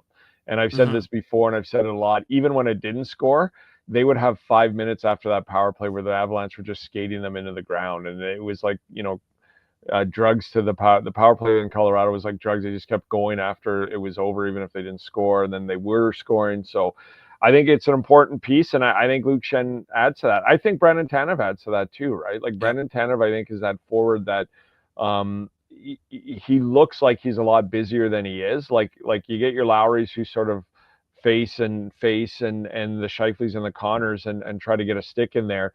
And when Tanev does that, it just looks like he's moving more and coming at you more or something. And I think that can jar a defenseman as well. So I think they're 2 good additions to the team. They're not magnificent like a second line center like everybody talked about, but I think that as we saw last night, as we saw against the Rangers in a 2-1 game, where the team was trying to outskate him. I think a lot of teams are going to try to outskate the Jets in the playoffs, like the Rush, like Colorado did last year. Yeah. The fashion that they can absolutely dominate a Dallas team and win 4-1 with a late goal given up. The idea that you can be in a 1-1 game and eke it out and get a 2-1 win against the team that's trying to skate you and rush you to death, like the Rangers, they can win in many fashion. But the penalty kill has to be good in the postseason. A penalty kill and a power play can win you and lose you a game, and in a 7-game series, you need it to be working well. Well, and Jim, I'll get the stats out here. When the Jets are leading after 40, they're 36-0-1. And when they score first, they're 29-3-3. So, I mean, this team has just shown that ability to, I mean, it's just, those numbers are remarkable. They really are. I mean, especially the scoring first one, because like the having a lead after 40, okay, I get it. You can shut it down in the third. That's a sign of a good team. But the ability of scoring first, okay, well, that shouldn't always indicate that you're going to win that game. And yet for the Winnipeg Jets, the majority of the times this year, it's exactly what they've done. Yeah, it's been impressive how they can get to good stuff. I mean, Dave, you've been here as long as I have, going back to the Moose days. Things we used to talk about with the Jets. Yeah, you can't. You give up leads. You give up way too many leads. If you could just get the first goal. If you could just get the power play working. If all these things that have and a lot of the core that was there during these times is still there. Right. But they were just way younger, have come to like fruition, right? Like you just said, scoring the first goal. I mean, the 36-0-1 after 2 periods is astronomical to me, because that there's a push coming. We knew Dallas was going to push last night, and there's been some games like they win. I mean, the 2 games that they set the record for being down and winning 2 back-to-back games with less than 60 seconds to go. And that's the other thing that's impressive me. The structure and the system that they need to stick to is why they're successful. But yet that San Jose game where we all thought they were going to get, goalied. And then there's 30 seconds left and Ehlers has the puck at the side of the net in the corner and he just shoots it on net. And I think it was in the press box and some people were like, oh, that's a bad, and it comes out a rebound and Morrissey pinches and hammers it home. And everybody was kind of like, wow, that was lucky or something. And I was like, I don't think that was lucky. Like they're so structured, so sound, and so systematic to their benefit. But then Nick Ehlers is smart enough to go, we've literally tried everything here. There's 30 seconds left. I'm just going to try something unorthodox. And that's hockey IQ. That's, I think, the maturity of this team. That's the maturity of this team for a long time was, can you stick to the system, whether you're up 3-1 or down 3-1? That's happened.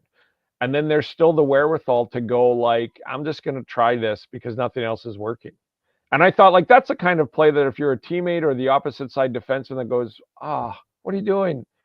But then, it happens to work. Now, is there luck involved in that? Sure. But just the idea that we for the entire power play at the end of that game, they worked the system to a T, and then there was just 30 seconds and nothing was going. So I'll try this. And it was a rebound and he jumps out of the way and Morrissey hammers it home. It's just that wherewithal to stick to what makes us good, who we are, to not deviate from it, but also in key moments at key times, we're smart enough and mature enough to make a play like that. So penalty kills, power play. That's the other one, right, Dave? Like how many times have we said this power play should be way better than it is with this firepower? And then now look at it this year. So I think Scott O'Neill deserves a lot of credit for this. I really do. I know he's in the running for the Jack Adams. But to me, I've always said the reason I love John Cooper as a head coach is it's really good coaching to get a team to elevate and become better. It's amazing coaching how you keep that team motivated and striving to get better even when you've had success. And that's why I think John Cooper is one of the best coaches ever, because I remember after winning 2 cups, he benched Nikita Kucherov for an entire third period in February. And I remember going, wow, like and the other day, a couple of weeks ago, Kucherov wasn't on the power play. So he put his gloves on the end and he folded his arms like he was done. I don't know if everybody saw that clip, but like that, you have to do that as a coach to show like, this isn't acceptable. We have to keep and I think Scott O'Neill's come in, pushed some key buttons to get this team to where it needed to be. And the thing is about the consistency and keeping them there. And I think that's tough to do. I think that's tough to do when you have a really good loaded lineup to keep them firing on all cylinders like he has with less than 20 games to go. So what do you think? Do you think he wins the Jack Adams? Because it seems like the Eastern, like honestly, I'm not joking. I saw something, and again, I don't get super fixated on awards, even though I have the ability to vote on them. But for me, Jim, like I was shocked. I saw a poll out relatively recently, and he wasn't even on the list of sort of. Well, I just saw him on a list this week. Is the first time. That's what I mean. Like it's to me, it's like, and again, like I get that we are hyper focused on this market. It's what we do. It's what we talk about. It's, we live it every single day. And I understand that, there are folks who don't, but again, that's why I always find that it's a little difficult to say you can vote on these awards across the board if you don't watch every team. And I just think that if you, it's like, it's funny, Drew and I, and as we're talking about it the other day, it said, it's like when coaches come in or media come in from outside the market, or the Jets are in another market. And I know that you probably heard this clip where someone asked Scott or Neal, well, basically, is Connor Hellebuck doing this for you? And he was like, well, you're obviously, in his mind, he's like, he was respectful enough to not be like, are you an idiot? Like, have you paid attention? Like, yes, he's the best goalie in the league, but that's clearly not what we're doing here this year. And that's the question I get too from other markets is it all Hellebuck? And the best thing I've been telling people is a couple of weeks ago when they were on home ice, Eric Comrie was in net and they shut out Carolina 3-0. Yeah, exactly. I have a buddy who is works for another team in the front office in scouting, and he texted me and he said, your team just shut out Carolina and held them to whatever amount of shots it was with their backup goalie. And it just was a text out of the blue. It's been a couple months since I heard from him. And that's the point is that they're not just Hellebuck, but Hellebuck is a big part. And I think that's the difference, right? We've seen this team have playoff success based on Hellebuck and not much structure and giving up too much defensively. People ask me that all the time too. Like, is it Hellebuck? No, I think this team can win playoff rounds without, I shouldn't say that, but Eric Comrie has won some games against some really good teams and probably should have won more games against some teams because of the team in front of him. So, and I think most people know, like when I did Sportsnet in Vancouver, they were like, we know it's not all Hellebuck, so what else is it? But is he a big? I go, yeah, he's a massive factor. Like but I go, I think what you want is the structure and the play and the system that fits your team to be successful. And then when it breaks down, you have a Hellebuck. Everybody says you can win without a Hellebuck. I'm like, yeah, you can. But when those things break down, would you rather have one or not? You'd rather have one, right? Like, so I don't know why it's such an argument of not every team, you can win the Stanley Cup without a Hellebuck. Yeah, you can. But when things break down, if you're making plans to go into the playoffs, and if things are going to break down, wouldn't you rather have, even last night, Dave, like it wasn't overly spectacular and not 35 saves or anything like that, but there were some key moments like right up close that he made some, big time saves. So, I forgot what the question was. I'm going on and on so much. I'm worried that you're going solo here, but no, that's okay. I mean, I get that question a lot about Hellebuck, and it's not. And that's the biggest compliment I can pay is when somebody else on another team goes, and that was the text. Your team, my team, he says, because he works for another one. It's not my team, but he goes, your team just shut out the Carolina Hurricanes, who averaged the most shots on net with your backup goalie. It's not just Hellebuck. And I was like, yeah, the Jack Adams question. Thank you for that, listener. So I get it. Like the Jack Adams to me, and Washington's head coach deserves, because so here how it goes. I don't think Washington was going to make the playoffs this year. Mm-hmm. I just didn't. I thought they were in tough, and if they did, it would be an 8 seed. So the Jets finished second in the West, 4th overall. I had them making the playoffs. So that right there vaults a guy who's got a team that wasn't going to make the playoffs into coach of the year, right? In my opinion, that's how it works. Sure. So if you take a team that doesn't, then you have Columbus. I didn't have them making the playoffs this year. And Lord knows the things that team has gone through. I just felt bad for them and hope they could mix in some wins and have a nice season. And a good Manitoba boy. Good Manitoba boy and Dean Evison. Grieve, mourn, and move on. Yeah. So the fact that this team might make the playoffs, that vaults you in it, because that's not just a team I didn't think would make the playoffs. That's a team that I didn't know would win 10 games, given what and who does, right? Sure. Given what they've been through and stuff. Absolutely. So that vaults him up there. Scott Arniel, I think, deserves it, but I don't think this is how it works, is because, again, you have a second overall, fourth place team, the John Cooper syndrome, who's never won the Jack Adams. You've got a very good team. They should win games, blah, blah, blah. Yeah. Fair enough. Why I think he's vaulted himself in there is because you took a very good team and made them elite. Yeah. That is my point about coaching is tough to do. That's my John Cooper comparison and then the John Cooper comparison is when you get elite, getting them to stay there is the toughest job in coaching in my mind. So I think he deserves it because what Scott Arniel has done is he's taken a very good team and making them elite. And we're not talking just got them to elevate and be better. They're the number one team in the National Hockey League. They're the number one defensive team in the National Hockey League. If you pay attention to the National Hockey League, Jets have been plagued by poor defensive play. To do that with this team, they have the highest scoring number one line, at least they did a couple of weeks ago in the National Hockey League. They have the number one power play in that. You've taken a very good team and made them elite. And I challenge any coach to do that. I challenge any coach to be handed a very good team and get them to be not only better, but elite. And so that's why I think he's vaulted into the running. But I get how it works, right? You take what I thought was a non-playoff team or a bubble team and get them to first in the East and fighting for first overall. That deserves consideration. You take a team that I didn't think would win many games and is going through hell with what happened to that organization. Yeah, of course. And if you get in, that deserves consideration. We love the whole how big have you changed a team to get coach of the year. But I do think that there are coaches that, like, flip this. Chris Knobloch in Edmonton came in, did what he did, took him to Game 7. Awesome. You got a loaded team. You got him over the hump. You got him to Game 7 of this. You got him to the Stanley Cup final. You got him over the hump. Very good coach. Front runner for Jack Adams. This year, he's got an even better team, I would argue, because they have this experience. And where are they? Like, they're struggling, right? Like, their good team is their record. Getting them to elevate and getting them to play better and getting them to do the things the Jets have done. And what the Jets have done is improve the things that plague you. Your power play's fine. Your top six is fine. Have you elevated your defensive system? Have you made your goaltender better? Have your defensemen developed? Like, and I'm not knocking Knobloch. I'm just saying that's a prime example compared to the Jets. Again, a very good team, but did you elevate them? And when a coach can do that, I think he deserves consideration.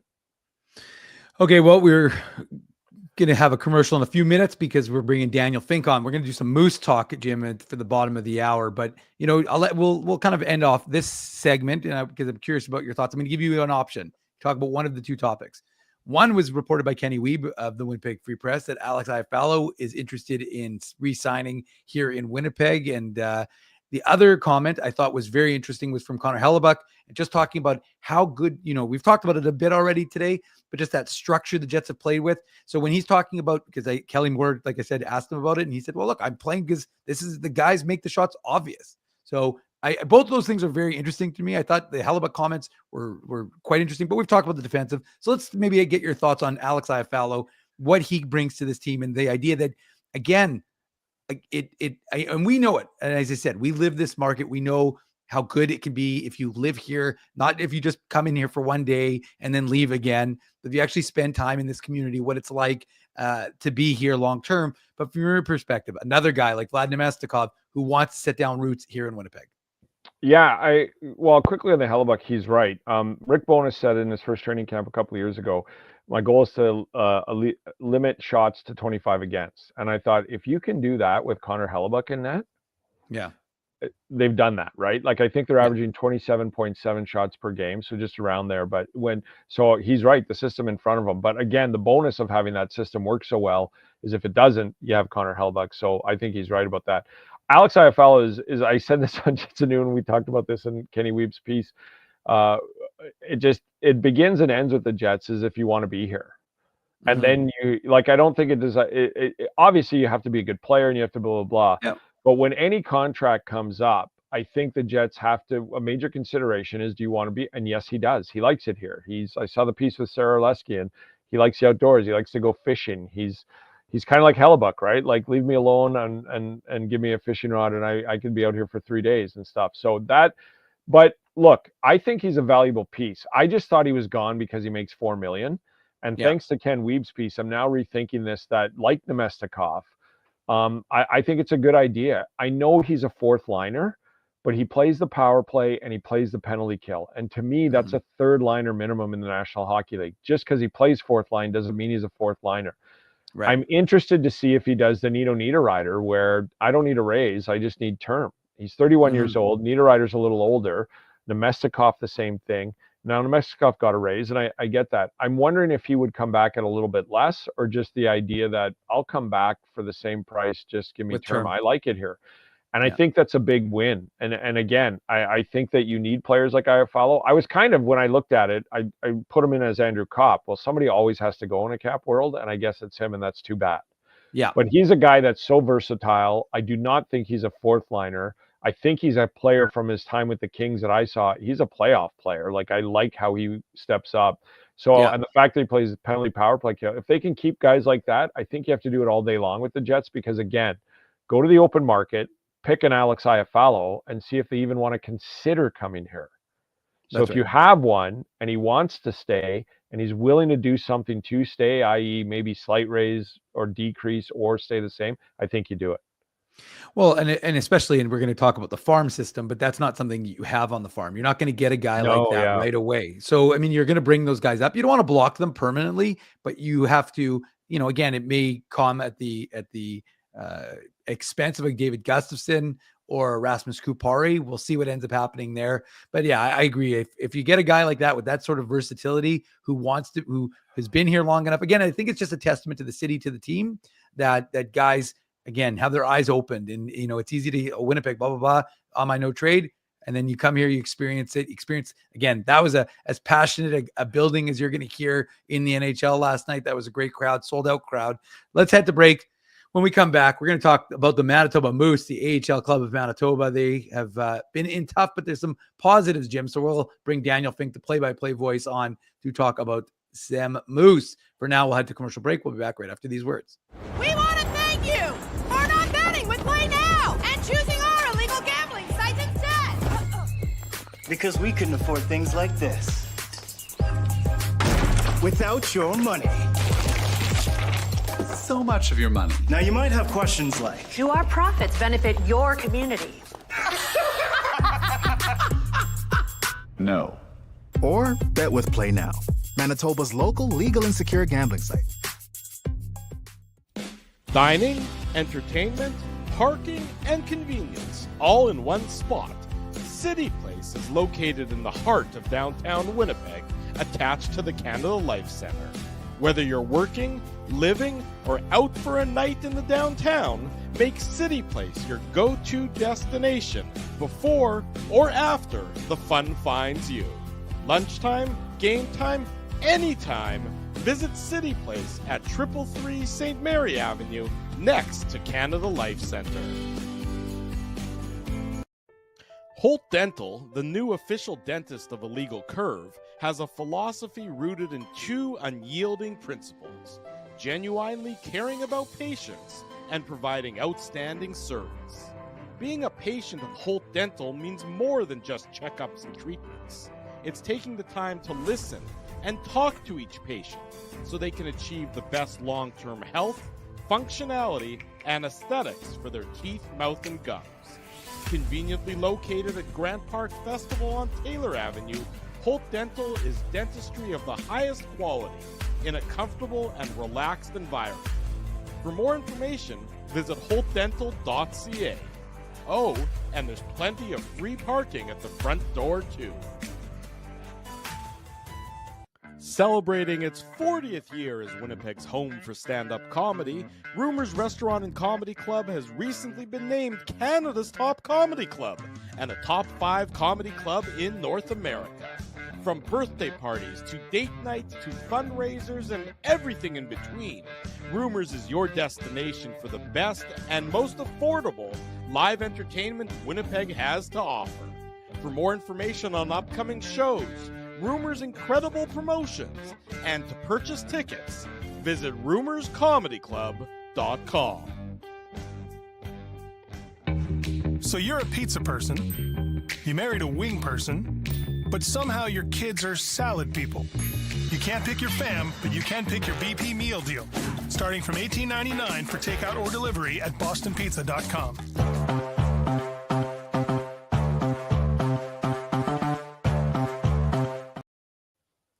Welcome back to the Illegal Curve Hockey Show. I'm Dave Minuk. We've got Jim Toth joining us here today, this morning, the second half of the show, stepping in for Drew, who had something to go to, and Ezzy, unfortunately, who is sick. So Jim was nice enough to jump aboard with us.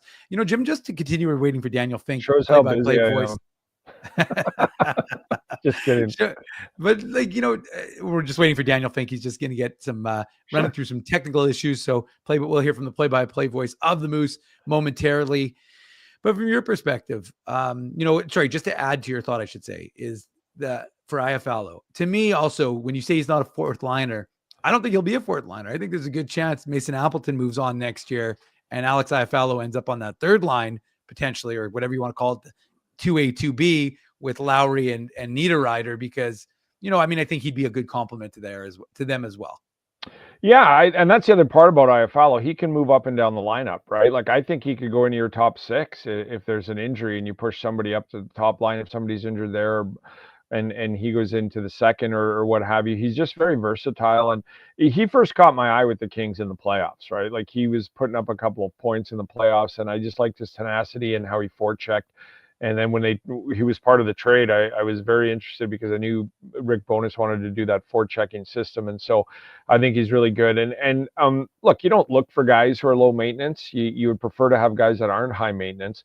But when these kind of guys come in and he's from the New York area, but he's an outdoors person. He likes hunting, fishing. I mean, that's what Manitoba is. But I also think that, like, these are the lost sort of conversations of that, as you say, we always say, like, when players come in, they like it here, but we talk about the Stasnys and the players that, sort of you try to resign, you can't. Monahan to Foley both said they liked it here and things like that. There's something to be said for the athlete, the hockey player that comes in here and sort of says, like, this is kind of my home. Like, I'm more than comfortable here. Could I go live in New York, or could I go live in Washington, or would I like to walk to the beach in Carolina or something? Yeah. But yet this is a fit. I'm a hockey player. It has everything I like, and they treat me well here. They like me. Like, I think that's lost in some organizations, and I think we see that all the time with social media for teams now, that all they're putting out is how much players are in the community and doing things and stuff. Well, it's impossible for every single player in every single city to actually love where he's actually at. Right. And when that happens, I think it speaks to it. And not just the Jets, Dave, too. Like, I mean, I'm talking to Drew Wolodarski. I'm going to try and get him on my show this week, but he's devastated he's not coming back to Winnipeg. And not just because of football, but because of Winnipeg. Right. And he's a guy who just spent a couple of weeks in Australia. He's a guy that is living in California now. He's just got back there. But he's excited for the opportunity in Hamilton and play for the Tiger Cats. But he's, like, generally sad that Winnipeg, the city, won't be part of his life anymore. And I think that's saying something when you bring in guys from New York or California and the winters and all that, and they like it because of the people and stuff. So I think it's when you do find those players, any player the Jet has, I think it has to first start with, do we want him? And then B, does he want to be here? Yeah. And one of the things I've said is you don't keep someone along because you're trying to create a country club atmosphere and everybody likes it. And you can't. And to me, like, one of the biggest selling features about Winnipeg for the next 3 to 5 years at least is Connor Hellebuck.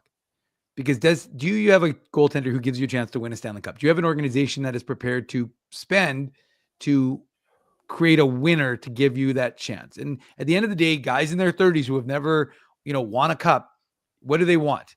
They want that legacy. And that's one of the biggest things I always talk about with Mark Scheifele. And again, I think Mark Scheifele is having a phenomenal season. He really is. And he's quietly going about his business. He's, again, and I think, I'm sure you would, I don't want to put words in your mouth, Jimmy, but like, I think you'd agree, the snub of not being on the Canadian roster for that Four Nations is burning him.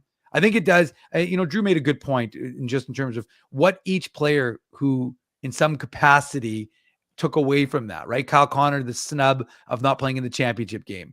Mark Scheifele, the snub of not playing at all. Josh Morrissey being sick and having to miss the championship game. And of course, Connor Hellebuck losing that game. So I think each guy probably left hungry in a different manner, but it's just interesting how they were all sort of in our opinion, impacted by it. You're so right, Dave. As a guy like me who loves stories, like storylines and things, I was concerned about Kyle Connor when he got healthy scratch. And to me, that's a terrible coaching decision.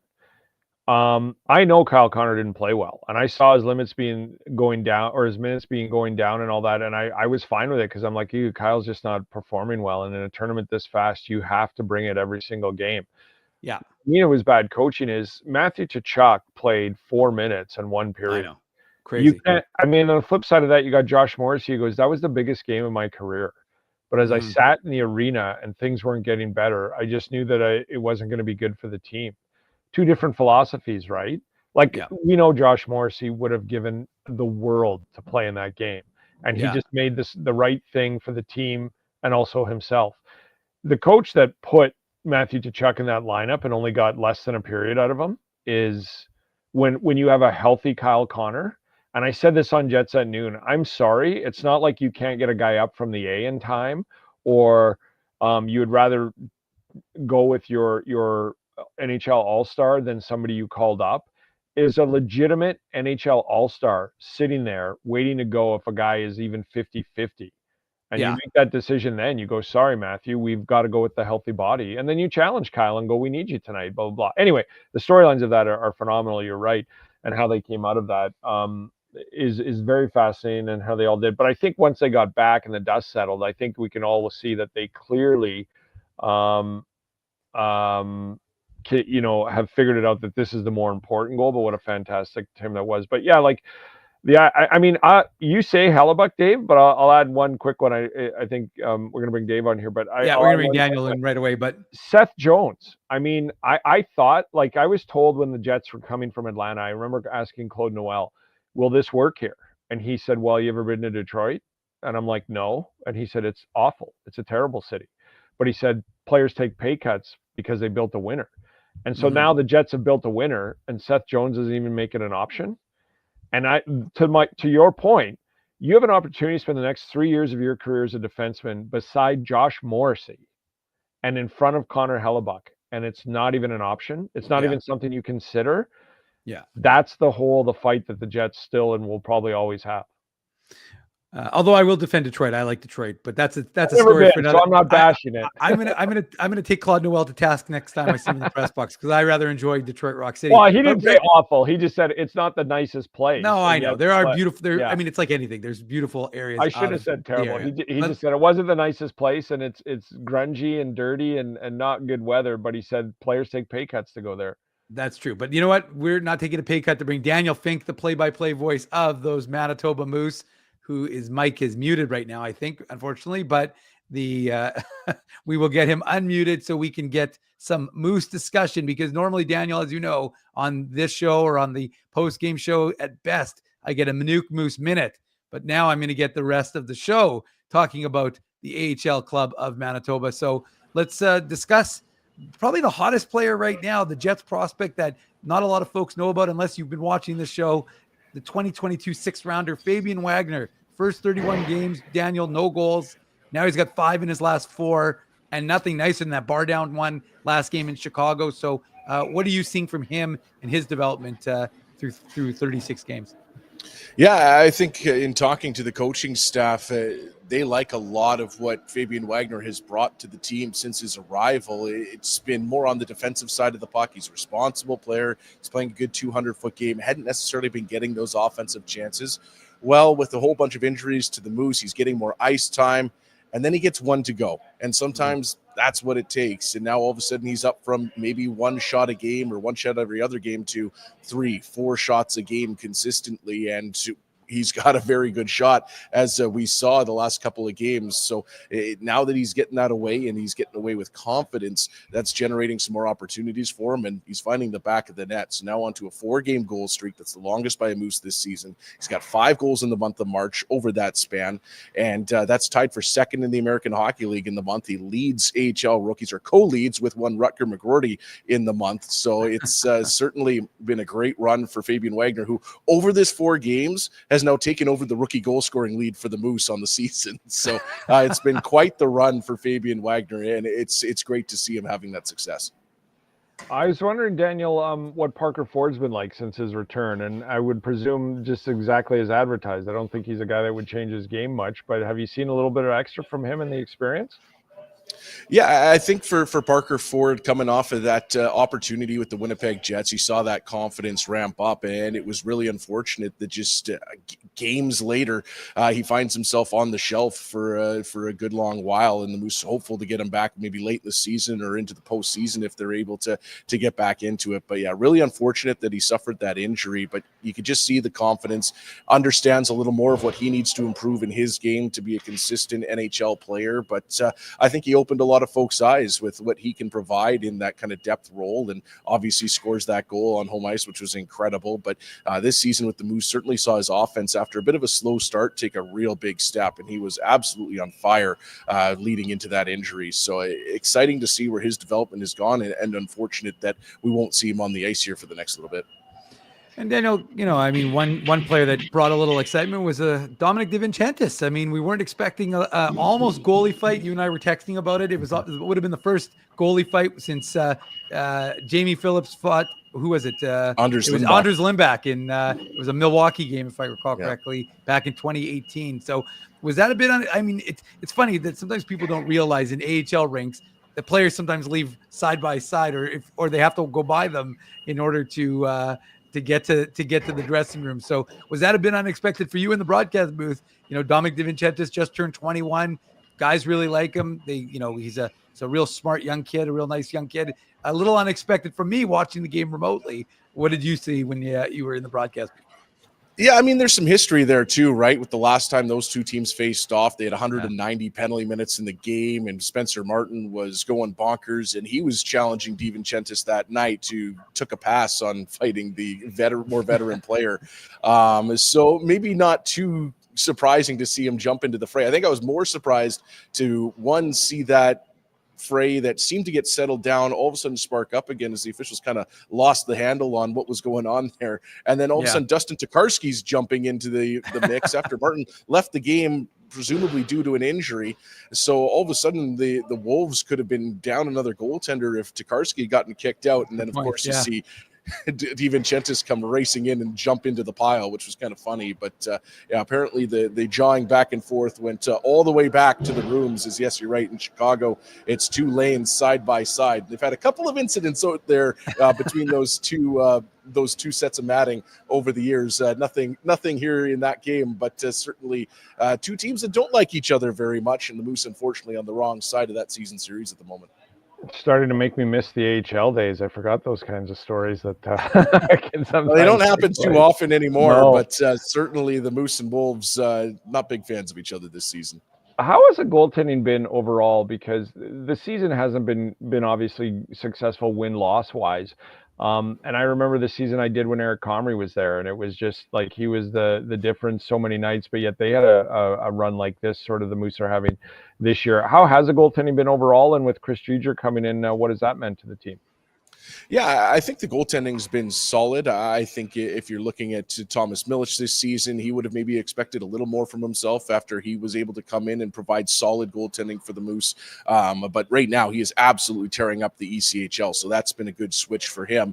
And to kind of get that confidence back, Dominic DiVincentis, I don't think anyone expected him to come in and play as absolutely lights out as he did at the beginning of the season. And he's cooled off a little bit, but he's facing some good scoring chances. Team teams have a bit more of a book on him now after that start to the season. And it was in this building at Wells Fargo Arena that he made his American Hockey League debut, and I believe stopped 34 of 36 or 35 of 37.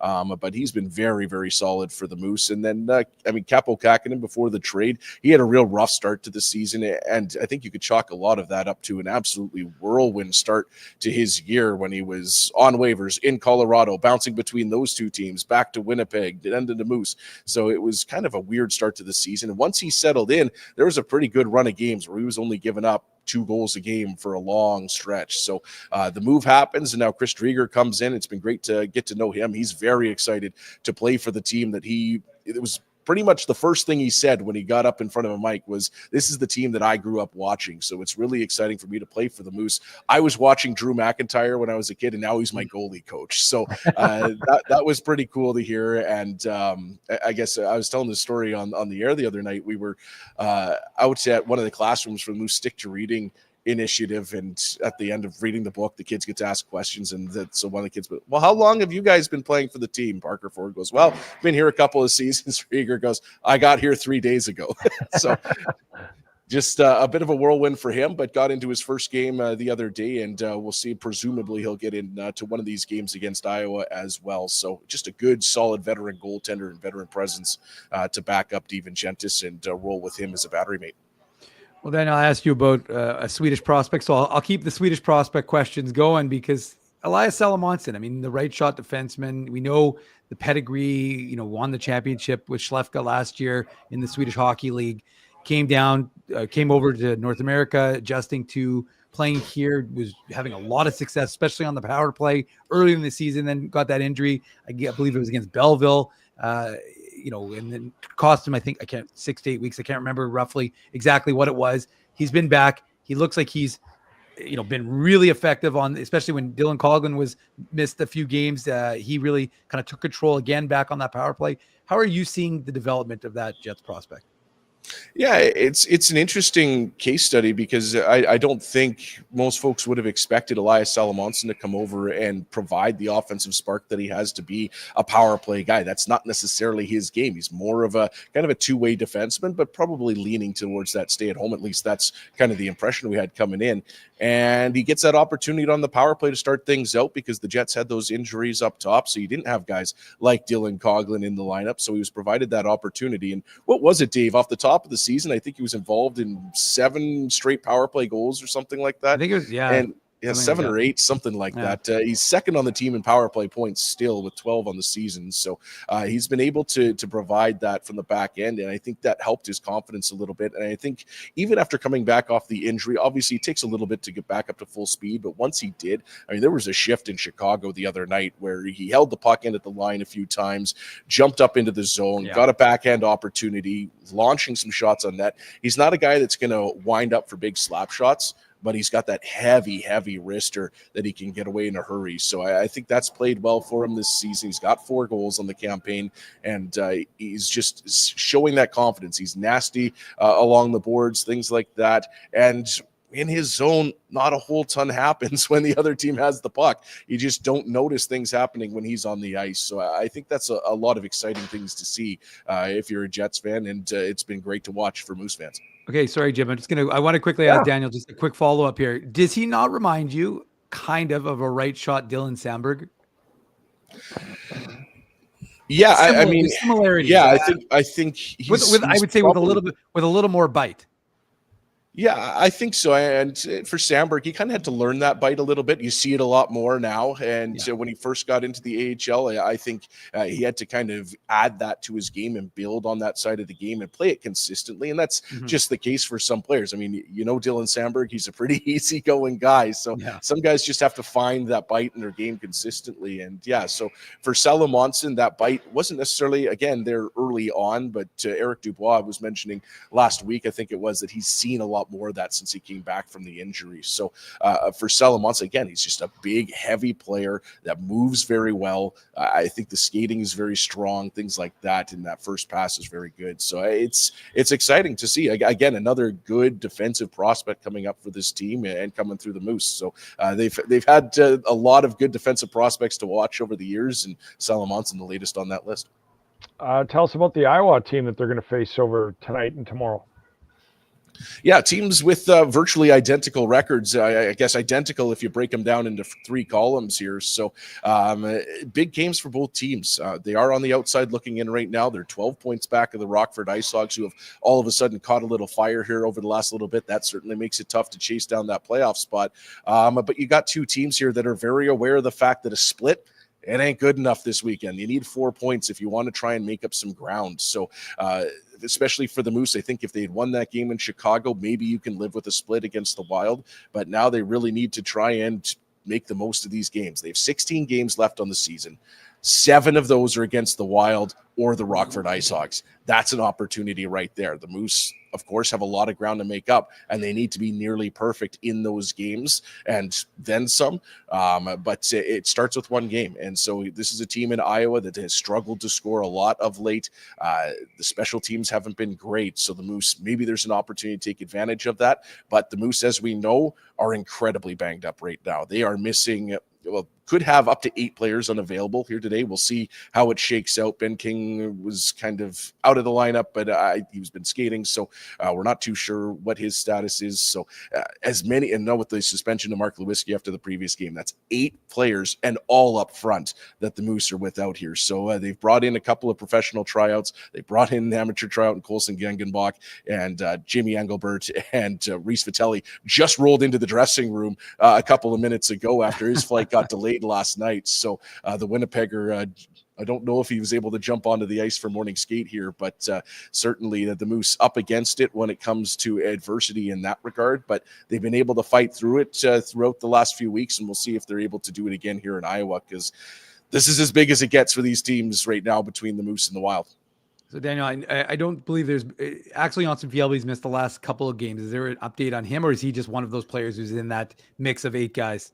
Yeah, he's just kind of one of those players that's in that mix right now. Haven't gotten a clear update on him. I don't think it's something long-term at this moment. Obviously, that could change, but I'm hopeful that we'll see him in the lineup again soon, because he was playing some of his best hockey of the season. It's just kind of gone that way for the Moose this season. When somebody starts to play their best hockey, they seemingly end up on the shelf with an injury. So it's been one of those bad luck seasons for Manitoba in that regard, and they'll hopefully be able to get a little more healthy over the next few days.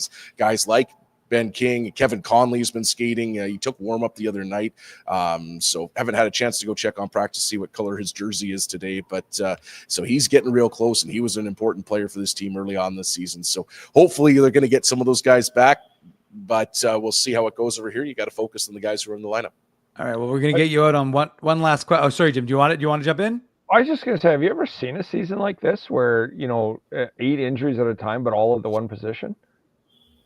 Maybe not all at the one position. I was thinking back to, I think it was 2018-19 at the beginning of the season. The Moose went down to California. They were already missing a couple of bodies, and they came back, I think, with 10 or 11 players unavailable. Logan Stanley was playing like 35 minutes a night because they just didn't have anybody else to play. It was absolutely wild. They had a couple suspensions as well going on, so it was wild. And the Moose had a real tough start to the season, and then had an incredible second half. They were, I believe, second or third in the league in the second half and missed the playoffs by just a couple points. So they fought through it that season, but obviously had a little bit more runway to work with that campaign. But yeah, it's all being up front is pretty wild. When you start to bring in the depth guys like Ryan Czesowski and they start going out of the lineup, that's when you know you're in one with the injury bug. And the Moose just trying to fight through it. And they have, for the most part, that next man up mentality has been big. And we've seen guys emerge like Fabian Wagner, and that's part of what's granted him this opportunity. Okay, well, that's a good way of ending it. But again, like you said, Daniel, it's all about opportunity. When's the next opportunity, folks? We got over 400 in the chat right now. Of course, folks listening to the podcast. When's the next opportunity for them to get tickets in the illegal curve zone or to buy tickets through moosehockey.com? Well, it's a heavy stretch here on the road. It's almost it's almost a 9-game road trip because the Moose are going to be on home ice for all of 2 games. And I think it's 4 days before they head back out on the road again. So it's basically just another stop. But the Moose will be on home ice on March 21st and 22nd. That is a 7 o'clock puck drop on the Friday, 6 o'clock on the Saturday against the Abbotsford Canucks. Only meeting of the season at Canada Life Center, meetings, I guess I should say, between the two teams. So a chance to see the current affiliate of the Vancouver Canucks up against the former affiliate of the Vancouver Canucks, as the Moose will be hosting Abbotsford for those 2 games. In that second game, we got a whole new theme game coming up, Night at the Museum, as the Moose focus. Hey, it's not the first time a bad pun has turned into a theme game for us, and I'm excited. I just got the email. I got the email. There we go. Look at that. Look at that graphic too, with all the museums in there. So we're the design team knocked it out of the park with that. I believe there's 15, maybe more museums that are going to be involved on the concourse with setups. So we're really excited to kind of merge sports and culture and history all together. And so there's going to be really something for everybody that game, and we're looking forward to it. So you can get your tickets at moosehockey.com/tickets for both of those games. Really looking forward to them. And again, they're all big at this point. So we'll see if the Moose can pick up a couple wins against the Canucks when they're back on home ice next weekend. All righty. Well, there he goes. Thanks very much, Daniel. Appreciate you joining us, fighting through those technical issues to get us the... Yeah, sorry it was late. Basically, everything that could have gone wrong went wrong. First, my mic setup wasn't working, and then I was scrambling to try and get my laptop set up in a way that it was going to look half decent out by the ice.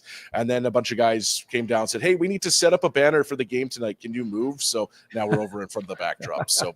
all of that took about 8 minutes, 9 minutes to figure all good. out. So we appreciate you doing it. We appreciate you fighting through it. And we appreciate you joining us to provide insight on the AHL Club of Manitoba. Have a great call tonight. Puck drop 6 o'clock p.m. in Iowa, correct? That is correct. And you can catch it on 680 CJOB tonight, in addition to CJOB.com and AHL TV on Flow Hockey. Great to chat with you, Dave. Good to see you, Jim. Yeah, good to see you, Daniel. Been a while, and have a great call. All right, thanks, Daniel. Appreciate it. There he goes, Daniel Fink, play-by-play voice of those Manitoba Moose. They are definitely having a tough season, but the Jets of tomorrow, again, this is the opportunity for guys like, Fabian Wagner, Brad Lambert, Elias Salamonson, Danny Zhilkin scored, a Jets third rounder. He scored his first goal of the season. He's had a bit of a tough one, hampered by injury earlier in the season. So, Daniel's right. Opportunity, Jim. These guys get a little opportunity, and then sometimes they take it. And like I said, Fabian Wagner, 5 goals in 4 games. Beyond unexpected. Nice kid, young kid, and he's scoring some goals. Yeah, and you like to see that, right? And that's what the AHL is about, is when you get that opportunity, you have to make the most of it. So good for him. The Moose have had seasons like this in the past, right? We all remember them when they're working on development and working on the players and things like that. But it's good to see players get opportunities, and that's the great part of the AHL is when they do and they have some success. It's awesome. Well, it's as Chase DeLeo, who's back in Milwaukee now, although he signed a contract with Charlotte, but he got picked up on waivers, and now he's playing for Milwaukee. But in 15-16, he called that season, the first season, of course, here when back in Manitoba after being in St. John's, was the dark days. He would reference them because they did not win a lot of games, to your point. But there was a lot of development that was done during that time, and we saw it, of course, with a guy who had a big impact on the game last night in Kyle Connor. So yeah. I think he was on the 15-16 team. He could have been on the 16-17 team, but regardless, no, I guess he wouldn't have been.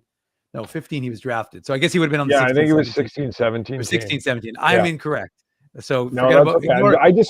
I remember Nick Patan was on that team, and Chase DeLeo and Eric Comrie was on that team. And I remember Eric Comrie making 47, 49 saves a night and losing games 5-4, 4-3, and you kind of saw that how good he was, and again, that's the first indication we had that Eric Comrie's never had a bad day when he'd be getting shelled for up to 50 shots and losing games. Josh Morrissey was on that team. Josh Morrissey was for a bit too, yeah, and just seeing his spirit around it was always interesting. I remember Nick Patan once looking at him and going, "Are you always happy? We've lost 12 in a row," and he's like, "But we're playing good."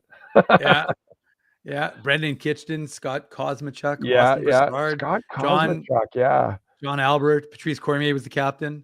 Right. Yeah, Patrice Cormier would have been the captain. Yeah, so Matt Hasselchuk, as they called him, Dan DeSalvo. There were a lot of good names on that team, but great names. Josh good Morrissey, memory by you, Dave. Good memory. Yeah. Yeah. So anyways, it's been great. We really appreciate, and by we, I mean, I really appreciate, I'm sure Ezzy owes you a nice lunch, but we appreciate you jumping on with us for, just to be clear, sorry, Elias McCracken's asking about Chaz Lucius. We don't know. We don't know the status of the 2021 first rounder. I have been asking questions, but unfortunately, the most I can give folks is that he is dealing with an ailment.